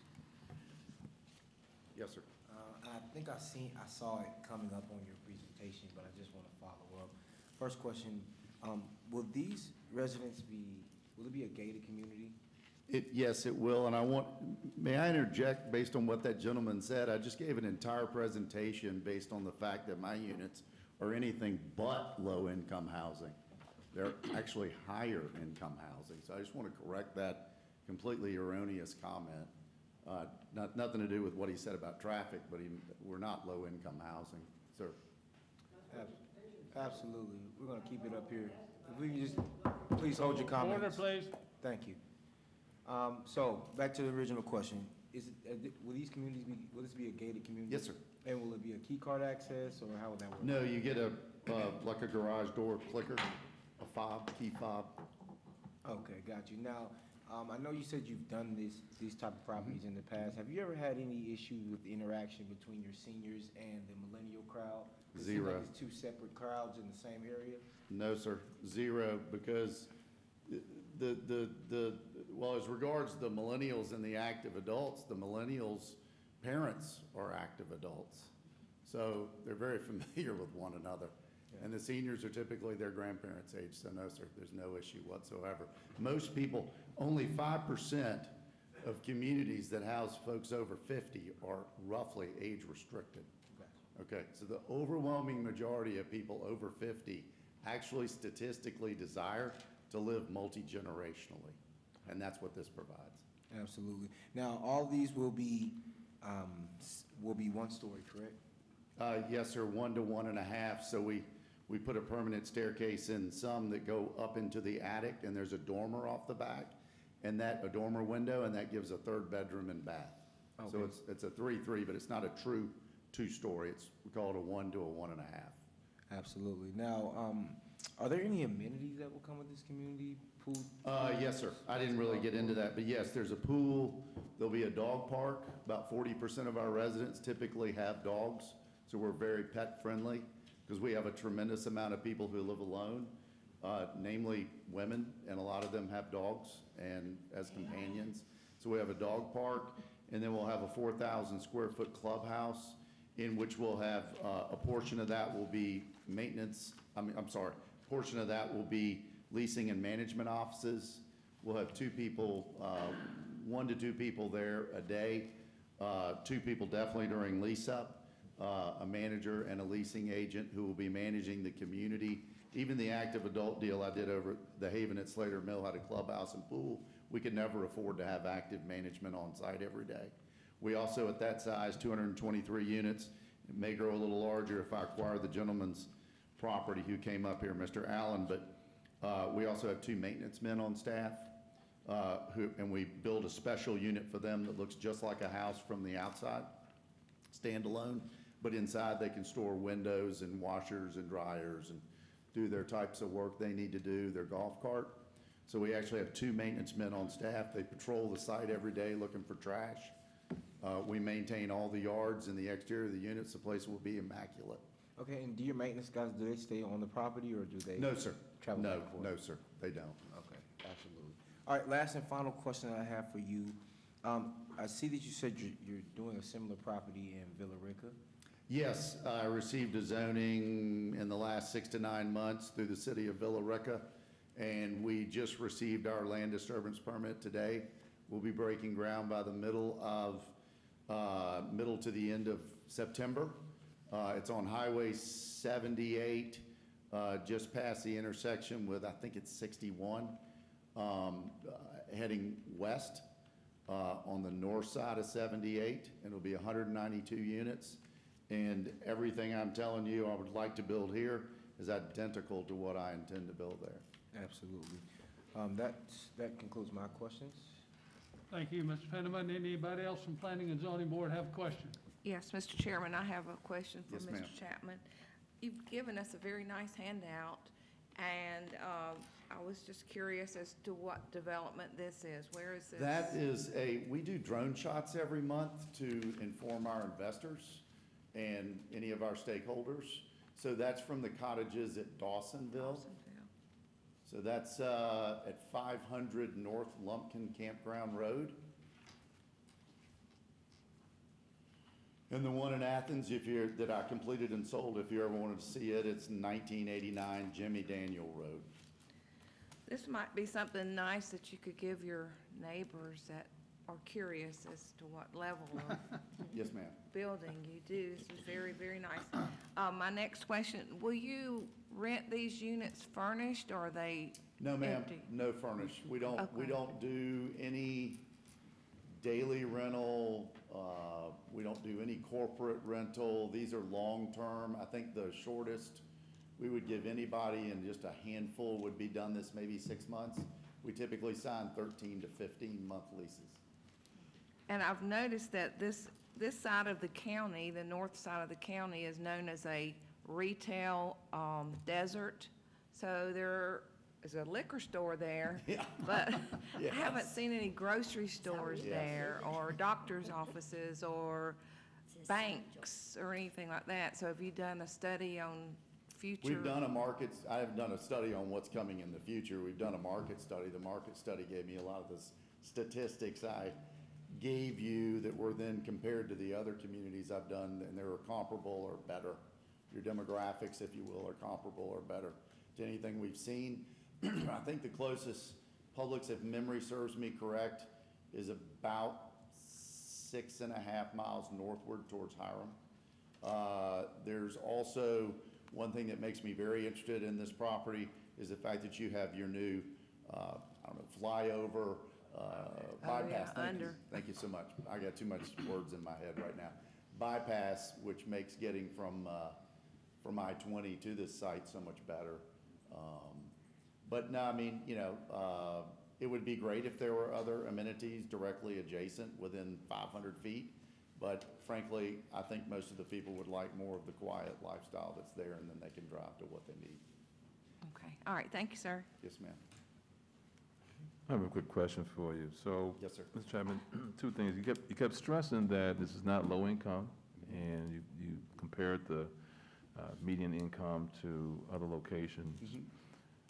What is the application process for someone to rent one of your Sure. apartments? The application process, if I'm not incorrect, I think oddly enough, the deposits in the world today are only about $250, $300. When I rented in my 20s, they were $1,000 or, first and last month's rent. They were very, very penalizing. There is a application fee. We have another small fee. The fees probably add up to about $250. The deposit is in the neighborhood of $300. Then if you tack on pets, trash, other things, there are other types of deposits. We do a full check on whoever's renting from us, both a credit check and a background check. We don't rent to felons, and we don't rent to people who have bad credit. If they did have bad credit, there are ways to get them to put up additional rental income or deposits, if you will. Typically, that doesn't work because they just don't have it. But yeah, we do extensive backgrounds checks through Rangewater to make sure that we have quality people living in our community. Great. And your investors, you mentioned, are the investors going to be purchasing, 5 or 6, 10? I mean, how do investors purchase these different properties, these apartments? No, I have partnered with a local gentleman here in Atlanta called his name is Brad Smith with TPA Group. And he brings investment capital into our deals. We, as this gentleman said, we have one parcel for the entire thing with 223 units. We don't seek a plat or a subdivision of the individual units. We don't sell off 7 to somebody or 6 to somebody. We own it as one group and manage it as one group. So you don't sell the individual No, sir. apartments to, okay. No, sir. So investors just get the return on investment from the It'd just from be the like whole. any other investor investing Okay. in any other, say, commercial real estate Gotcha. property. Okay, Office, retail, anything like that. sure. All right, thank you. How you? I have one concern. Why rent versus purchase? We just tapped into what we think is a tremendous market of folks who desire to rent by choice. We have plenty of folks who live with us who are renters, who typically rent. I had a wonderful lady I met at my deal in Athens, who was in her early 30s, and she had a beautifully decorated front porch. And I had introduced myself. She didn't know who I was, and I said, "Why is it that you live here?" And she said, "Well, I bought a home, and it was just above my head. I didn't want to deal with the maintenance. I didn't want the hassles, and I was able to sell it. I come live with you. I rent." She had some investment money she wanted to keep in stocks and bonds. She didn't want it in real estate. Well, as I said, we mow all the grass, et cetera, and she wants what people call more of an experiential lifestyle. She'd rather spend her money on experiences than maintaining a home. And there's a tremendous amount of younger people and older people, they call it the barbell of demographics, millennial to boomer to senior, who don't want to maintain a home. And when you buy, you maintain. Okay. One other, looking at the design on the rear end, the back portion, is there room for a patio area or? Yes, sir. We put a small, each unit either has, there's some floor plans in the very back of the packet. I didn't really get to go over that. But they either have, you either live to the front of the unit and then you have a front porch. Right. Or the kitchen and living space is on the rear of the unit and there's a rear porch. Everybody's either social or private. I mean, it pulls down to 50-50 how you choose where you want to live. It's Right. pretty simple. And, or at least we're trying to make it simple. So on either one, on the one that has a rear porch, or the other one, we pour a small patio that would afford you to have a grill. You could leave a grill out there under a cover. We have strict guidelines on what you can put out there and what you can do so everybody's lifestyle is maintained nicely. How about privacy? We have entertained the idea of doing some fencing. The problem with fencing is then things, not nefarious things, but just it's hard to get into the fencing to maintain inside. One thing we do is we'll put, I call them poop stations, they're for dogs, and we put them all throughout the community so that there's a place to throw that away in a bag, and the maintenance men take care of that. So we really haven't been fencing in backyards. Okay, thank you. But you do have a bit of a private backyard in either way. Okay. Any other questions, Planning and Zoning Board? Okay, Mr. Chapman, before you sit down, I know Mr. Fowler, when we went through his presentation, said you agreed to the Yes, sir. condition. You Yes, do sir. agree to the condition? Yes, sir. Thank you very much, sir. Yes, sir. Madam Chairman, I will now throw it over to the Board of Commissioners for questions. Thank you. Board of Commissioners, any questions? Vice Chairman, you have the floor. Thank you, Madam Chair. I'll be quick. Obviously, I'm setting it up for the one who has home rule. So, good afternoon, or again, I keep saying good afternoon. Good evening, everyone. I listen to the comments. I always got to acknowledge citizens. No comment from any citizen should be marginalized or dismissed. I get it. It's how a person perceives the world regarding rentals. Because I get it, because I'm the person he's talking about. I'm actually that target market. this coming Friday, I'll be 55 years old. Right, I'm disabled, live in an apartment. On Brookmont, lived in Mount Vernon, been there, done that. Different situation. I appreciate your market analysis. The Board of Commission here commissioned, this is for the broader public, commissioned a housing study a few years ago.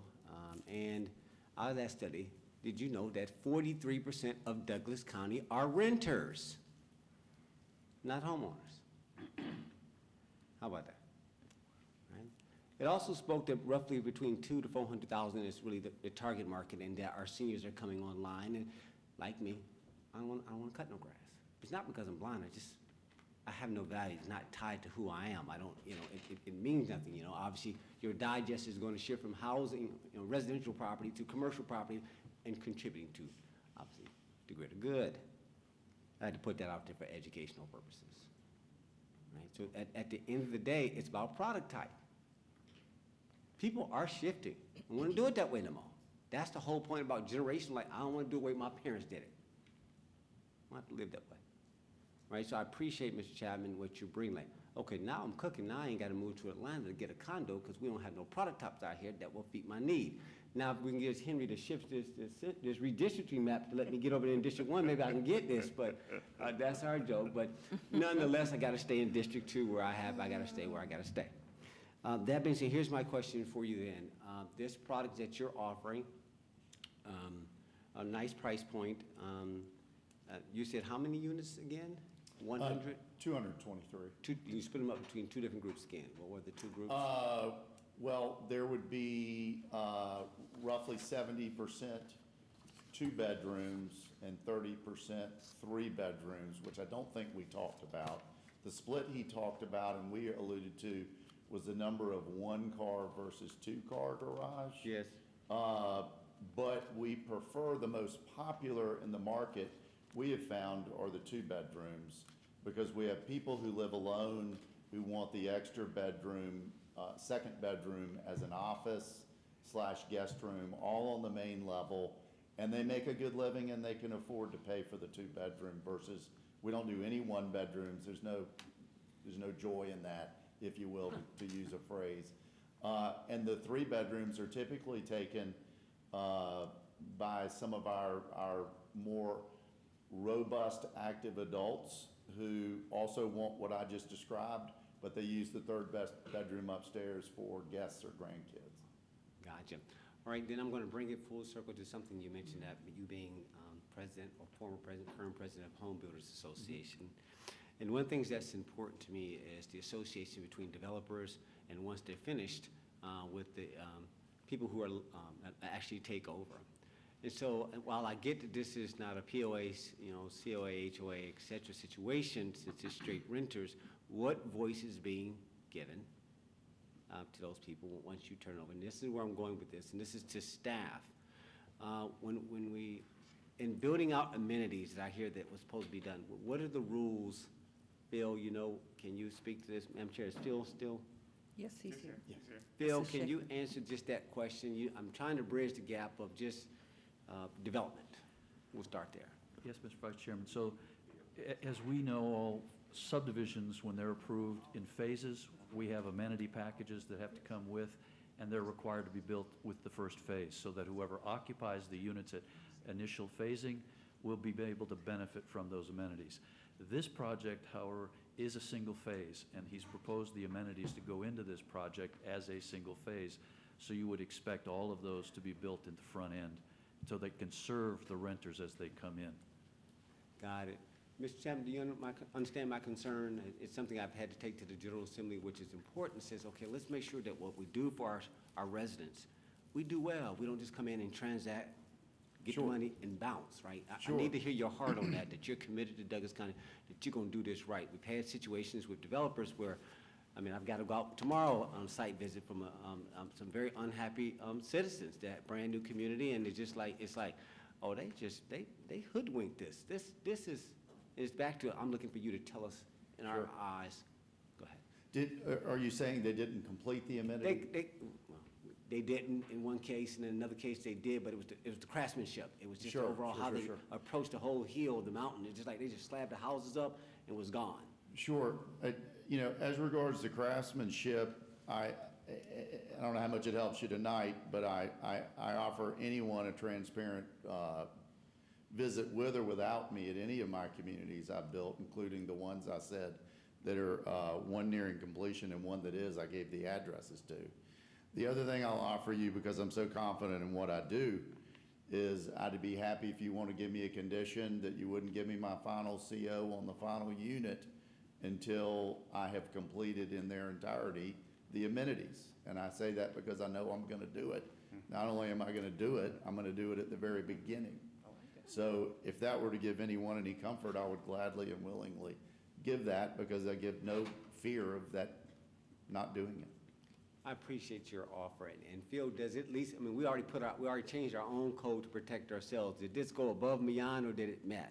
I'm gonna call him on it if it did. Go ahead. So, as far as this is concerned, it is equivalent to building a multifamily unit, a compound of some sort, so that it falls under the DRC review process.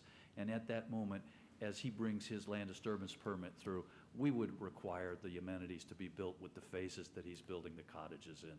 So they'll have to all be built together before the COs go out. We already got it, so, Yeah, okay, we we've covered appreciate it. the offer. Yeah. All right, no, I'm good, Mr. Chapman, thank you for responding. I'm opening it up, those are my two questions I'm gonna take right now, because again, I'm sure my other peers have the questions.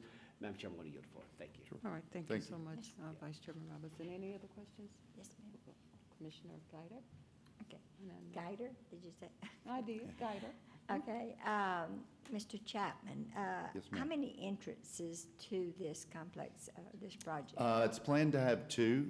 The fire marshal typically dictates, in my current experience, around 200 units, you're going to need a secondary entrance. Okay, that was my concern. We proposed a primary entrance that would be for both residents and guests, the pizza guy, and there would be a secondary entrance that would just be residents.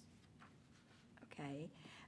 Another thing, this is an age-targeted Yes. project. So are you going to require to look at their driver's license No, you're- during the application, or what? No, with due respect, you're misinformed there. Age restricted is 55 and over, and the rule states that at least 80% of those 55, at least 80% of the units must be occupied at any one time by at least one person 55 or older. I've done a bunch of those. That's not what this is by the letter of the law. This is age targeted, not age restricted. Targeted means marketing-wise and project design-wise, and I will be 55 in about 2 months, good and bad. I'm targeting folks 55 and over because I don't want to lose that group or seniors, and they typically, in my first two communities, have made up somewhere between 40 and 50% of my residents.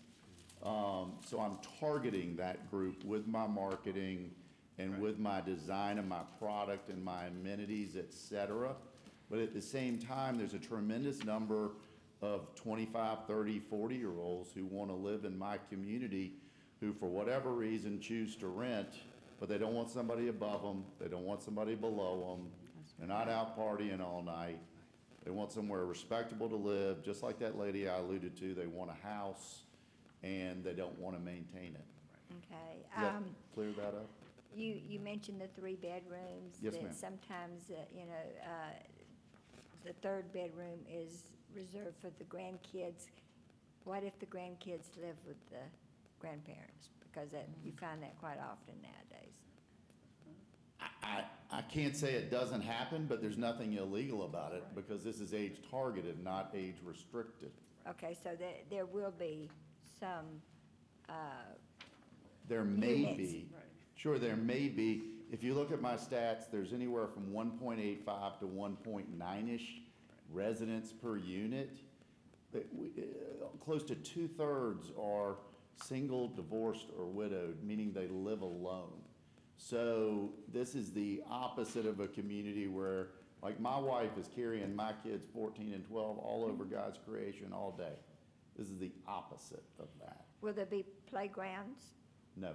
No playgrounds whatsoever? But there is a pool, There's a pool, there's a clubhouse with the maintenance and, I keep saying that, sorry, management and leasing office incorporated into it.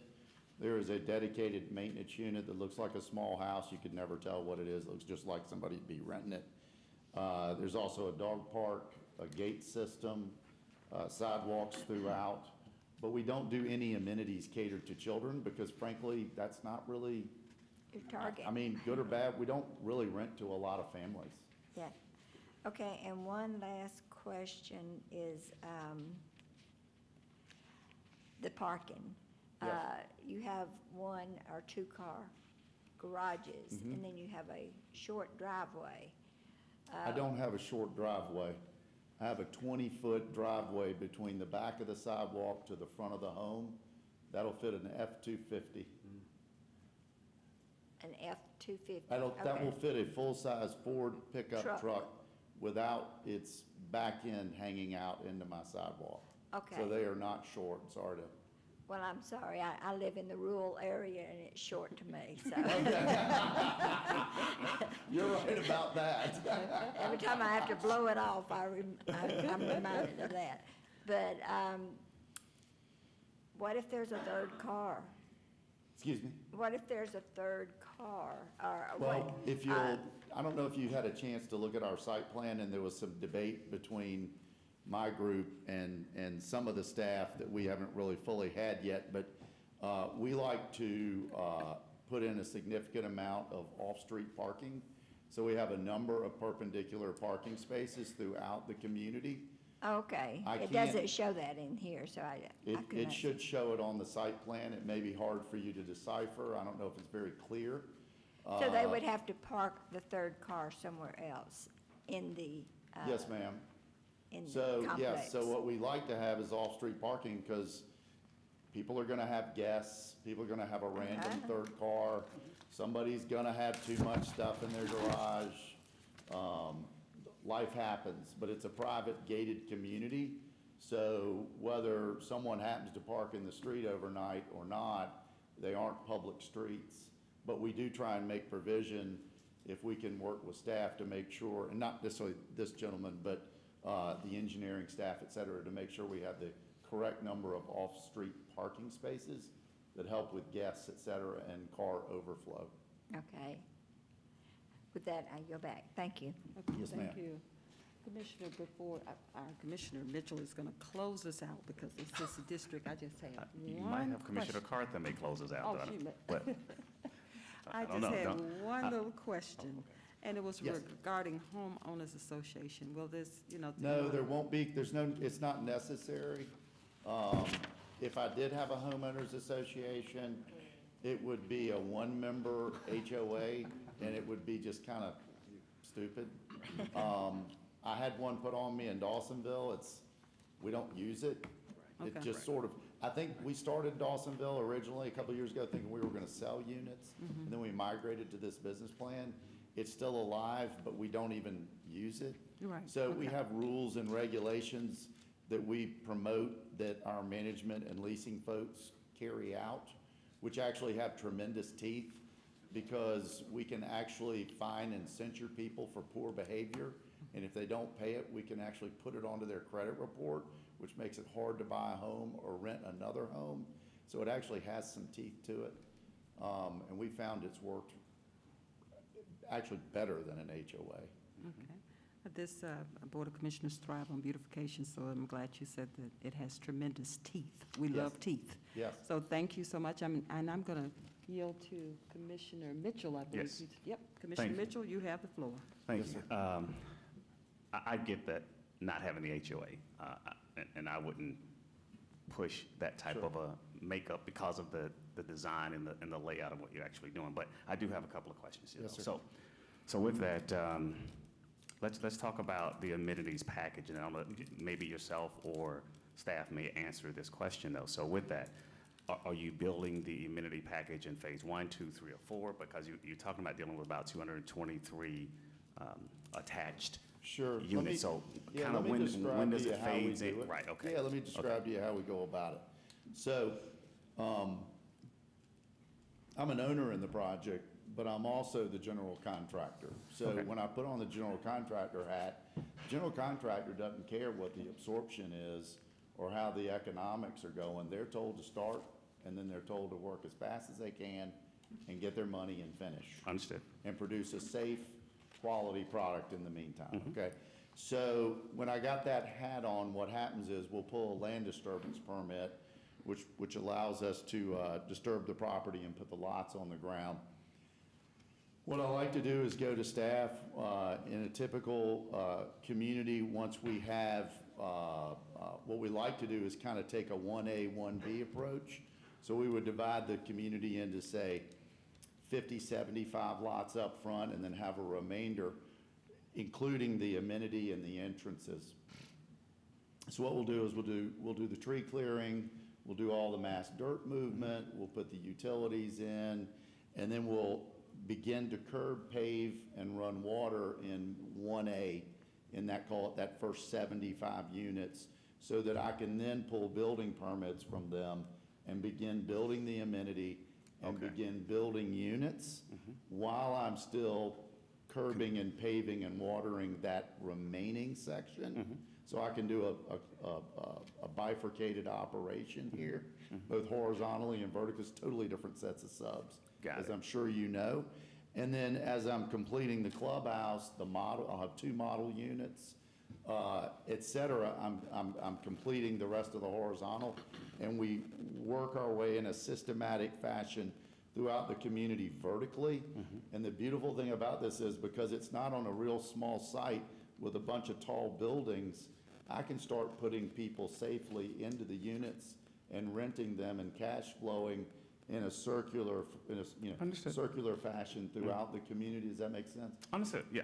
And the reason I ask is that, so let's say that first 75 that you spoke of, those guys will now have to wait for that amenity package. But if it's gonna come, the amenity package come, let's say, and I'm just using a time frame of 6 months to a year later, is it fair to them to waste or wait that long for that packaging that they were anticipating? The pool, the clubhouse, and blah, blah, blah, and all that kind of good It's stuff. worked So- great in my other communities. I Okay, mean, the bottom. and I'm not trying to create a way Sure, of doing it. sure. I'm just only trying to think along that line. Let me give you an example. Okay. If I were to do this community in any sort of a serial versus some sort of concurrent fashion, it would probably take me 24 to 30 months. What I'm trying to do it is try and overlap as much of the activity as possible, complete it and say, something like this, and say 22 months. Okay. So the amenity would probably be complete in month 16 versus if I didn't overlap them, it'd be like in month 30.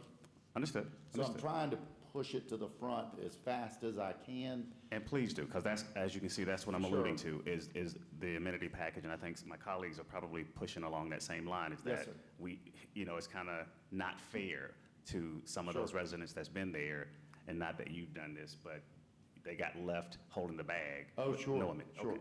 Well, Okay. our Dawsonville deal, we're nearing completion, but I just opened the amenity, and about 95 people live there and have lived there since moving in sequentially since February.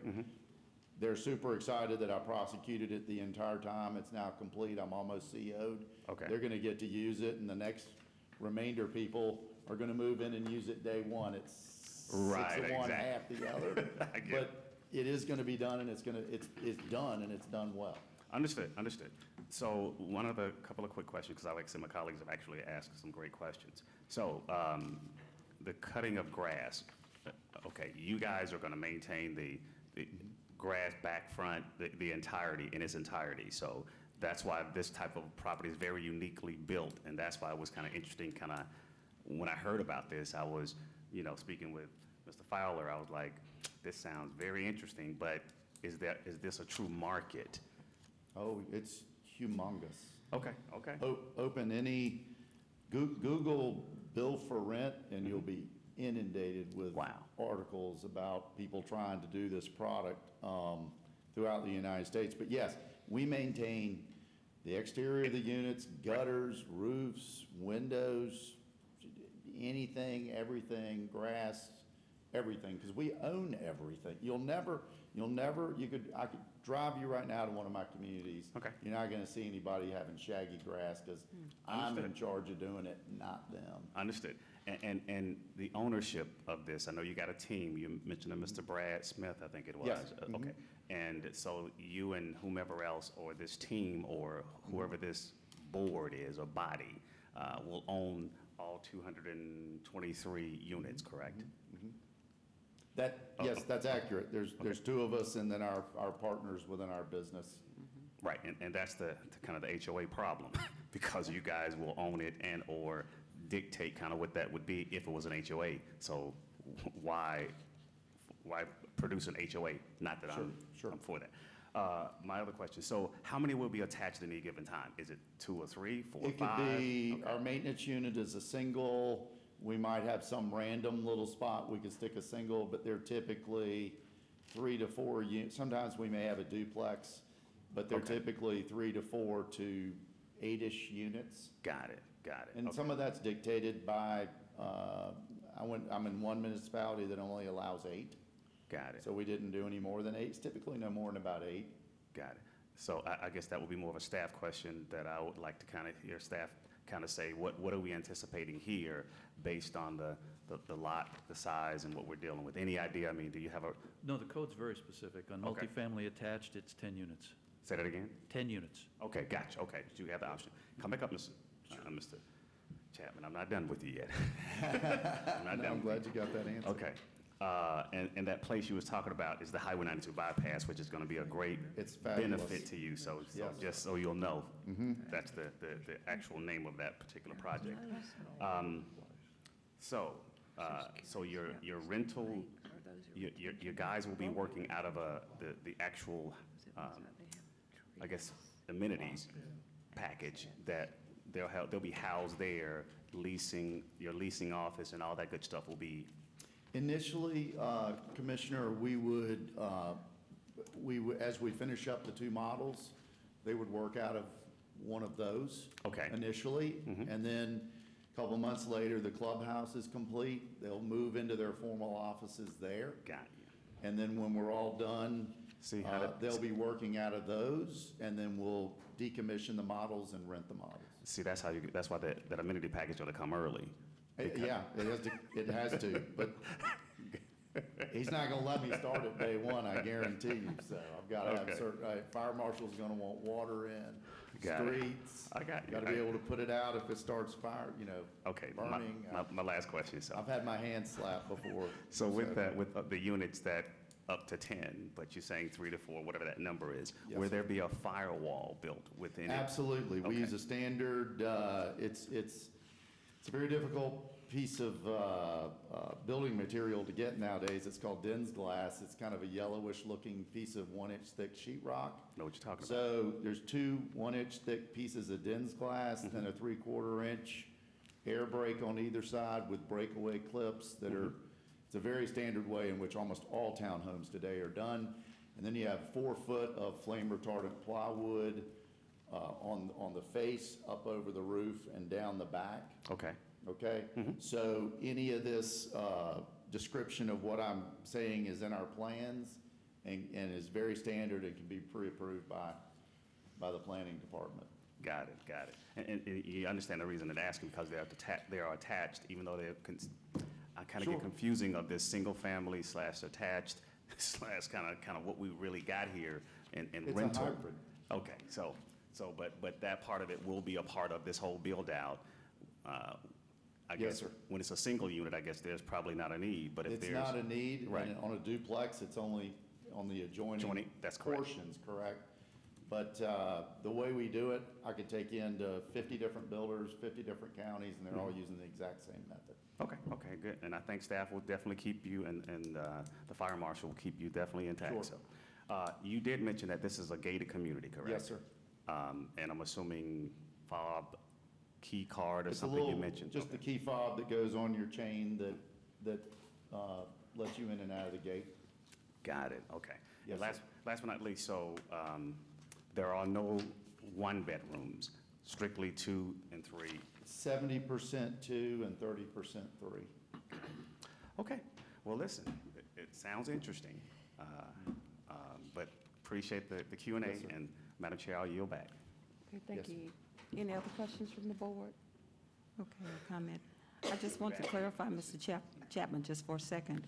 I just wanted to make sure, just for my intelligence, I looked to make sure that I was correct with asking a question about homeowners association. It says homeowner associations can manage community housing developments, including condominiums, townhouses, single-family homes, and apartments. So I wanted, I did a duh moment, because I said, why would I ask about a homeowners association? He just said rental. But homeowner associations can be involved with rentals as well. Okay. I just think of homeowners associations as being involved with people who own homes and Yeah, me too, as I multitudes thought of about them, and needing to eventually manage themselves, and that's why I gave the answer I gave, so, yes, ma'am. Okay, all right, well, thank you Yes, for the clarification. Thank you. All right, I'll yield back to you, Chairman Simmons. Thank you very much. Planning and Zoning Board, you have heard the presentations, the questions and answers. Do I have a motion, please? Very quickly, Brig, are we voting on are we just voting on the zoning right now, or will there be two separate votes? Will it just only be for the You're zoning? voting on a zoning application to rezone from RA residential to PRD, planned residential development. Okay.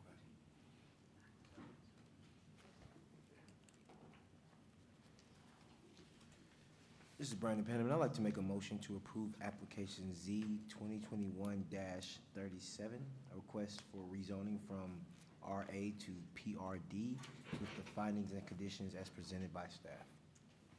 I have a motion. Do I have a second? I'm second. I have a motion and a second. Planning and Zoning Board, is there any discussion? Hearing no discussion, I will call for the vote. All in favor of approving application Z 2021-37, please signify by raising your hand. Thank you very much. That's unanimous. Madam Chairman, I will throw it over to the Board of Commissioners with a recommendation to approve application Z 2021-37. Thank you so much. Board of Commissioners, you have heard all the questions and answers. Do we have a motion to approve? Madam Chair, I'd like to make a motion to approve item number Z 2021-37 with the finding and set conditions. Second. We have a motion and a second. Any discussion, Board? We have a motion and a second. When I call your districts, please respond accordingly. District 1? Yes. District 2? Yes. District 3? Yes. District 4? Yes. Chairman, yes. We have a 5-0 unanimous vote and the motion carries. Thank you. Congratulations, Mr. Chapman. Thank I you. yield back to you. Thank you Mrs. very much, Simmons. Mr. Chapman. Best of luck to you, Mr. Congratulations. Fowler. Thank you. Let's see, I believe Ms. Duncan has the next agenda item.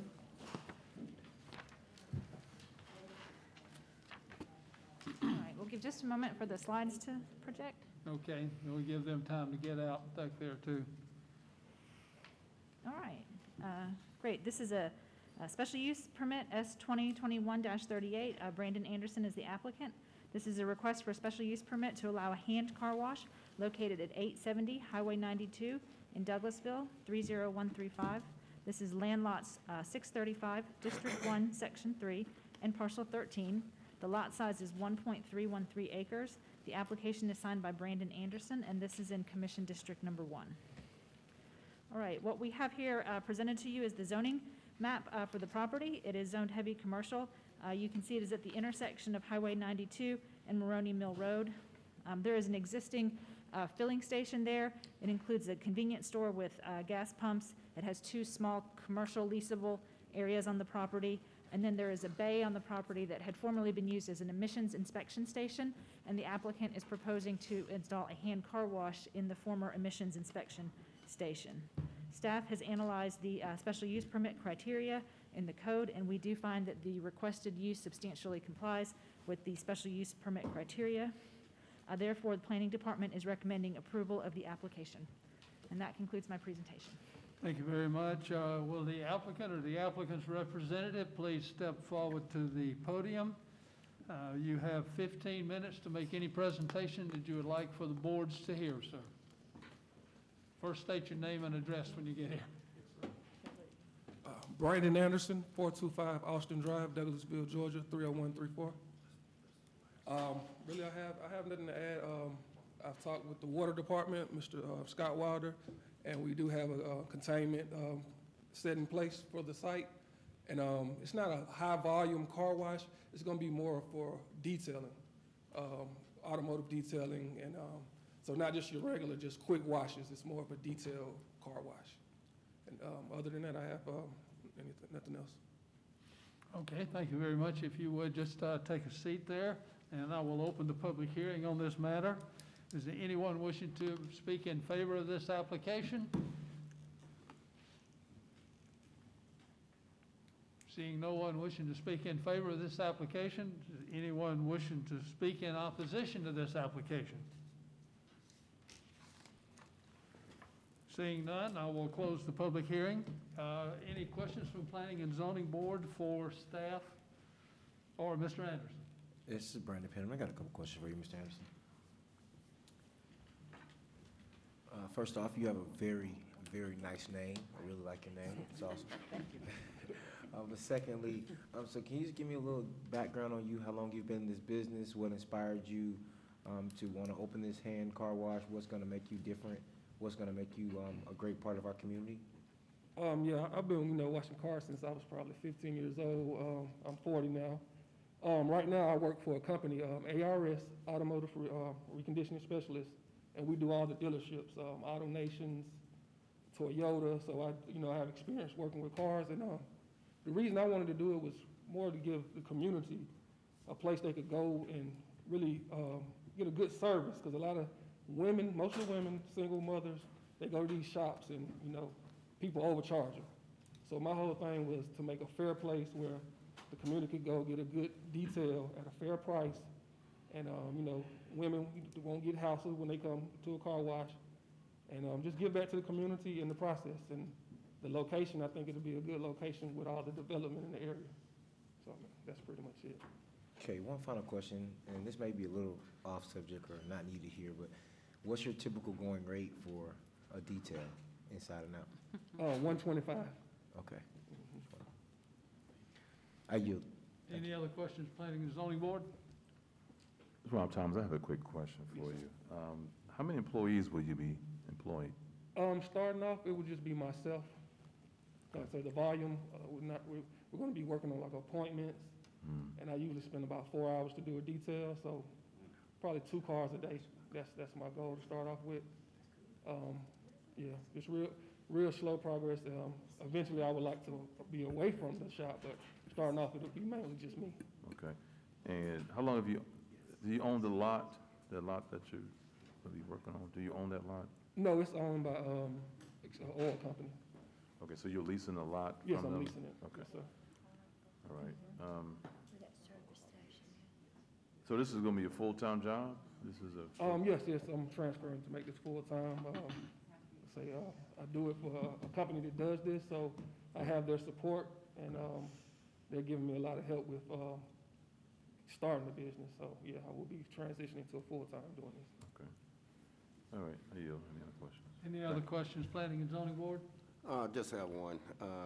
What about the environmental aspect, disposal of water and greases and stuff like that?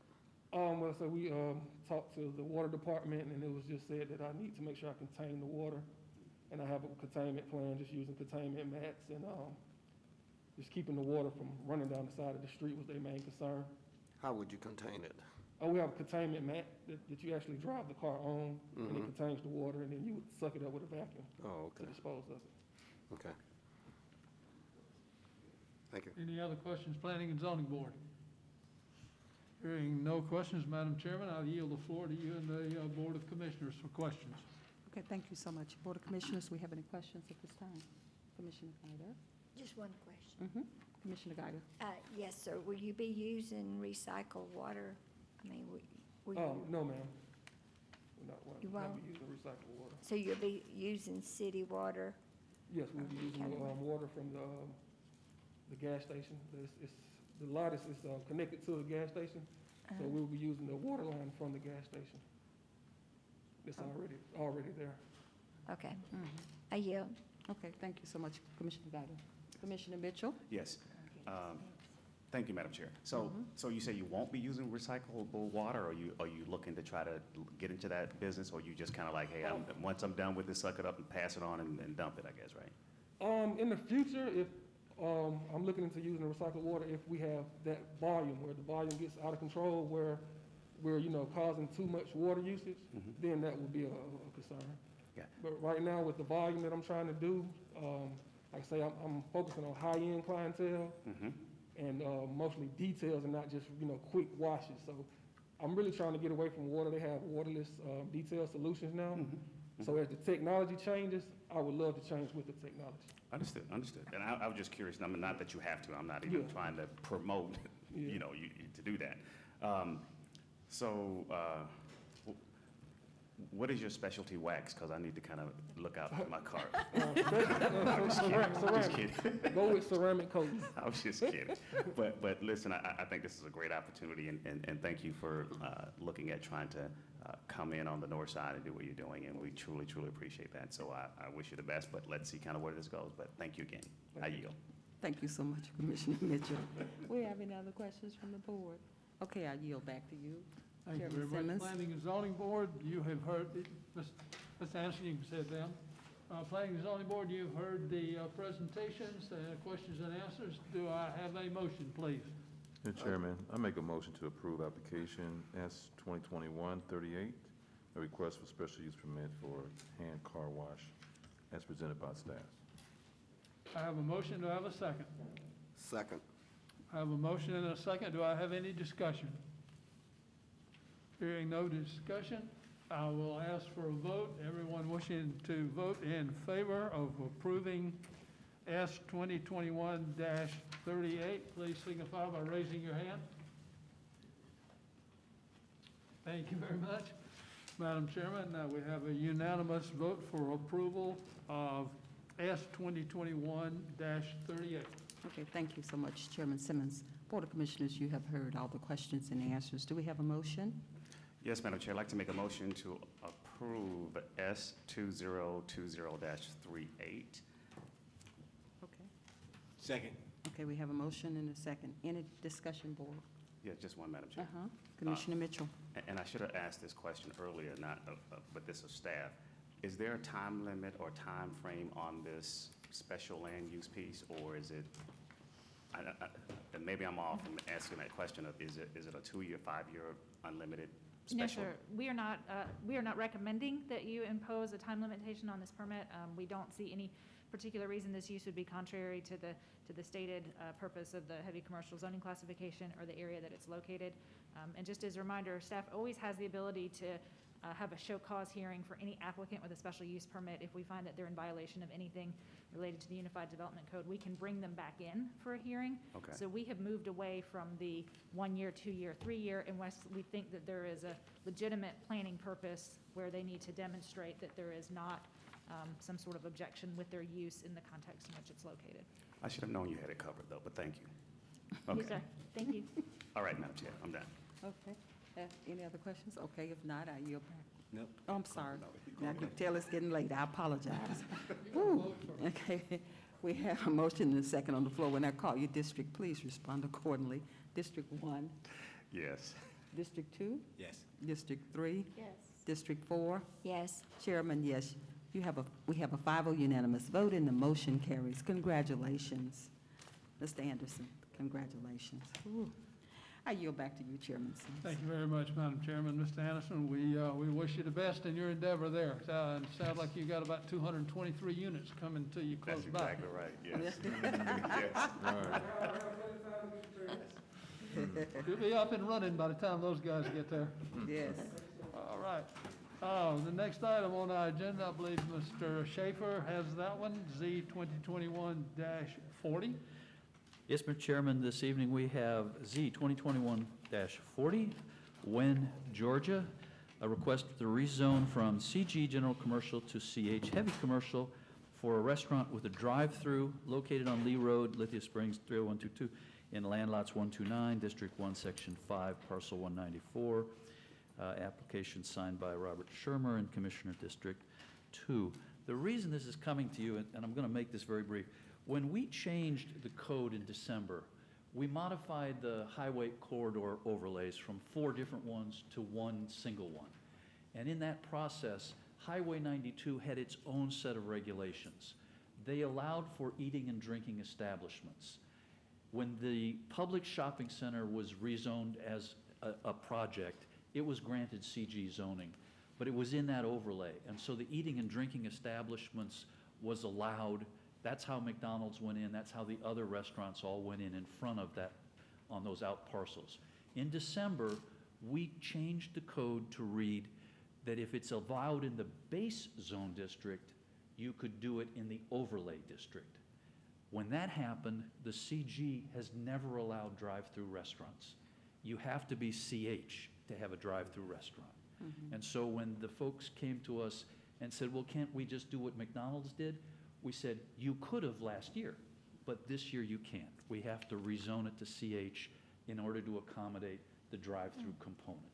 If you were just going to do a restaurant in a CG, that's fine. But if it has a drive-through component, we deem that a little heavier intensity, and so we want it in the CH, not the CG. And so, unfortunately, they were caught trying to develop the out parcel. Hence, we're here tonight seeking the rezoning from CG to CH just for that purpose.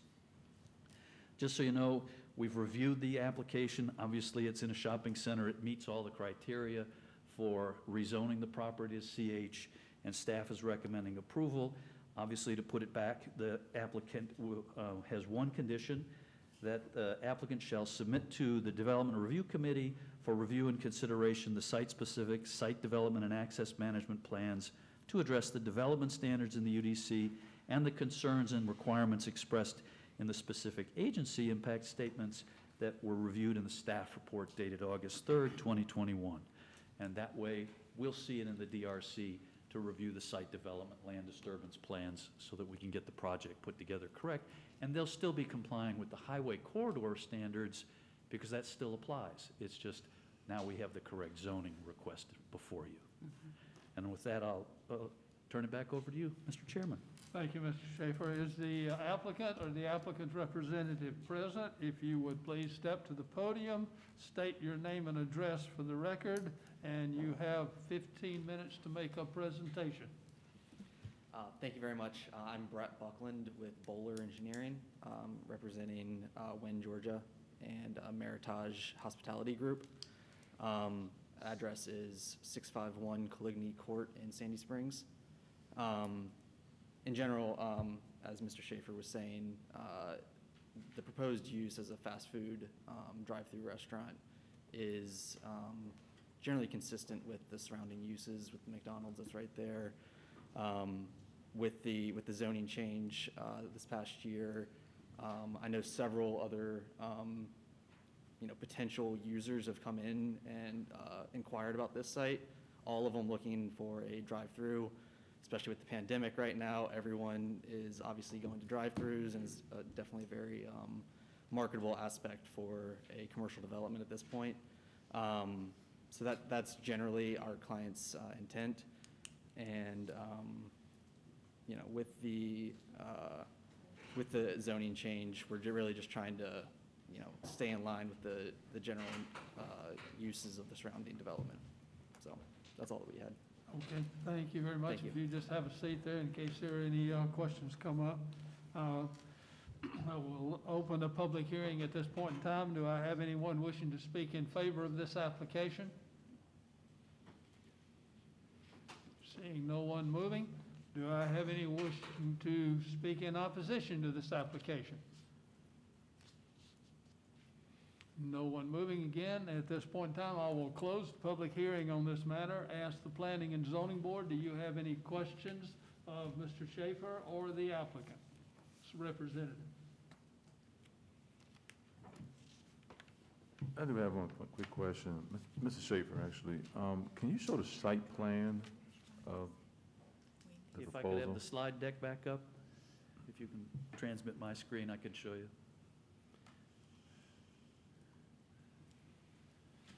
So that's the proposed I will show you let's see. That's the site, which is that's the northerly driveway into the shopping center that you're looking at, and then the site plan is to the north of that northerly driveway going into the shopping center on Highway 92. Let's see what else I've got so you can see. There's the look-see up Highway 92 towards the actual driveway, which is the left-hand picture. That's where the McDonald's would be immediately to your right on that left-hand picture, and they would be immediately beyond that driveway. Does that help? Yes, it does, thanks. Any other questions, Planning and Zoning Board? Forgive me if this question's already been asked, but do we know exactly which fast food restaurant is being considered, or is this just to be able to have a fast food restaurant in So I this think space? the clue is in the Wen, Georgia. Okay. When? Wen, W-E-N-D-Y. Oh, okay, yep, I missed that clue. I'm glad I asked. Yeah, okay, got it. Understood. Also, last thing, Phil, I definitely have to compliment you on the kilt. The kilt looks phenomenal, so couldn't let the night go by without complimenting you on that, sir. Okay. Any other questions on point, Planning and Zoning Board? Mr. Buckland, right? Mr. Buckland, you heard the presentation and you heard the condition that was imposed. Do you agree and your clients agree with that condition? Yes, sir. Thank you very much. Madam Chairman, I will Okay. throw it over to you for questions. All right. Board of Commissioners, do we have any questions at this time? I believe Vice Chairman Robinson has a question for you. Thank you, Madam Chair, and I'll be quick and to the point. Again, this is in Commission District 2, watching this evolve over time, being involved in the rewrite of the code. Before this code, the overlay, everything in this area, we do welcome this type of investment. It is the beginning of an awakening, transforming to the next level. So I've got to acknowledge that. I'm listening, and so I guess this first question is to Phil. It says, okay, when we have these transitions along these corridors and stuff, and we have these code right at the edge, right, that buffer, how do we avoid this going forward? Because like, okay, because I mean, to his point, and I was going to bring it up, do we know what we did by not allowing drive-throughs? I mean, I would love a nice Starbucks along there and be able to pull up. I mean, that's not going to be an issue. That's not going to be a drag. But talk to me about just that right there. Like, why did we do that right there? Not allow, and I get heavy because I guess it's the intensity, but it's a way of life. Everybody don't want to get out of the car, just want to roll up and get out. Talk to me about that. So I think what has happened over time, when the original code was adopted for 92, eating and drinking establishments was the title of what was allowed in that overlay district. That is what was tweaked to mean more than eating and drinking. It also was allowed to mean drive-through. The restaurant is fine. Eating and drinking is very clear definition. Right. But the drive-through component is what was being added on to that without, in my mind, as a planner, really being careful about how you define eating and drinking establishments. It was very lazy definition to me. And so when we changed the code and got more specific about what could be done, what we went back to was, if it's allowed in the base zone district, we would allow it in the overlay district. Right. And that's where the distinction was always made. The code from '04 has always said CG is allowed for restaurants, CH restaurants with drive-throughs. And that's how we came back to a more specific definition of what's allowed in the overlay. So yes, it does, you're right, it makes it a little bit complicated. So for instance, McDonald's right now becomes non-conforming legal, as does any other drive-through in that corridor. Right. They are now no longer conforming. They were approved at a time where it was lawful under the interpretation of prior I guess, administrations to say eating and drinking includes these kinds of other restaurants. And now it no longer does. I don't know that it would ever be a problem going forward, because you can still have restaurants in the CG, and we have a lot of CG zoning up and down Highway 92. But to do a drive-through component, I think it's fairer for all of you to hear those cases if it needs to be rezoned, because now we're looking at context-specific issues for rezoning property. And there you get to say, well, wait a minute, Director Valentin, is this traffic going to work at this location for this rezoning? Or Phil, is this going to be right for the parking? Or is this going to be in context an appropriate rezoning? So that's why I feel like this is a better approach than this sort of lazy definition of eating and drinking establishments, to be perfectly honest. I hear you. I'm going to come back to that because I may challenge it in a different conversation, because I'm thinking about what we're looking at. I mean, we did a master plan for that whole area. Right, and so there's the whole point of coming up with a master plan and putting a policy place in an ordinance is to allow like a consistency versus this one-off. We got to keep revisiting everything, but because there was a vision for that. That's not for now. That's okay. I'm going to let that go right now, but I hear you. I want to come back to the applicant, to the point at hand. This is not a text rewrite moment. Specifically, and you mentioned traffic, obviously, Director Valentin, I need you. I'm Chair, may I have Director Yes, Valentin? Director Valentin, would you please come forward?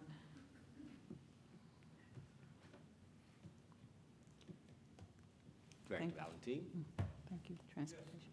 I've got a quick question for you. So, Lead Road, is the applicant aware that we're widening Lead Road and its impact on just one, on its immediate location, and two, traffic? Can you talk to us about that, please? Yes, the widening of Lee Road certainly will facilitate additional traffic in the area. However, this site is already sited with the entrances to be able to handle that additional traffic on 92 and coming down Lee Road. So it should be able to, in our review, we did not, it was our opinion that the way the site is already structured with the entrances would be able to accommodate the proposed development. Okay. All right, I just wanted to hear that because of the impact and again, full transparency, that he understood that this was happening. So I won't belabor this moment. Again, I have no objections at this point, Madam Chair. I yield. Okay, thank you so much, Vice Chairman Robinson. Any other questions from the board? Being none, I yield back to you, Chairman Simmons. Thank you very much, Madam Chairman. Planning and Zoning Board, you have heard the presentations, you've heard the questions and answers. Do I have a motion, please? I make a motion to approve application Z 2021-40, a request for rezoning from general commercial to heavy commercial with the findings and conditions as outlined by staff. Thank you very much. I have a motion. Do I have a second? I second. I have a motion and a second. Planning and Zoning Board, do I have any discussion? Hearing no discussion, I'll call for a vote on the matter to approve the application Z 2021-40. All in favor, please signify by raising your hand. Thank you very much. It's unanimous. Madam Chairman, I will throw it over to you with a unanimous recommendation to approve application Z 2021-40. Okay, thank you so much, Chairman Simmons. Board of Commissioners, you have heard all the questions and answers. Do we have a motion? Madam Chair? Madam Chair, I make a motion that we approve application Z 2021-40, rezoning as presented by the Planning and Zoning Board. Do we have a second? So moved. Second. Okay, we have a motion and a second. Any discussion, Board? We have a Just- okay, Commissioner Mitchell. Yeah, just one, that, want to make sure to add to that motion and second, that with the finding and conditions, I don't know if that was stated, but if not, I want to make sure that is stated and known for the record. Okay, thank you so much, Commissioner Mitchell. We have a motion and a second on the floor. We have a motion and a second. When I call your district, please respond accordingly. District 1? Yes. District 2? Yes. District 3? Yes. District 4? Yes. Chairman, yes. We have a 5-0 unanimous vote and the motion carries. Congratulations. Thank you. I yield back to you, Chairman Simmons. Thank you very much, and best of luck to you and your client. At this point in time, we have nothing else on the agenda to come before the Planning and Zoning Board. I will adjourn the Planning and Zoning Board and turn it back over to the Board of Commissioners. Board of Commissioners, at this time, do you have any further comments? If there's nothing else to come before this body, this meeting is adjourned. Good night.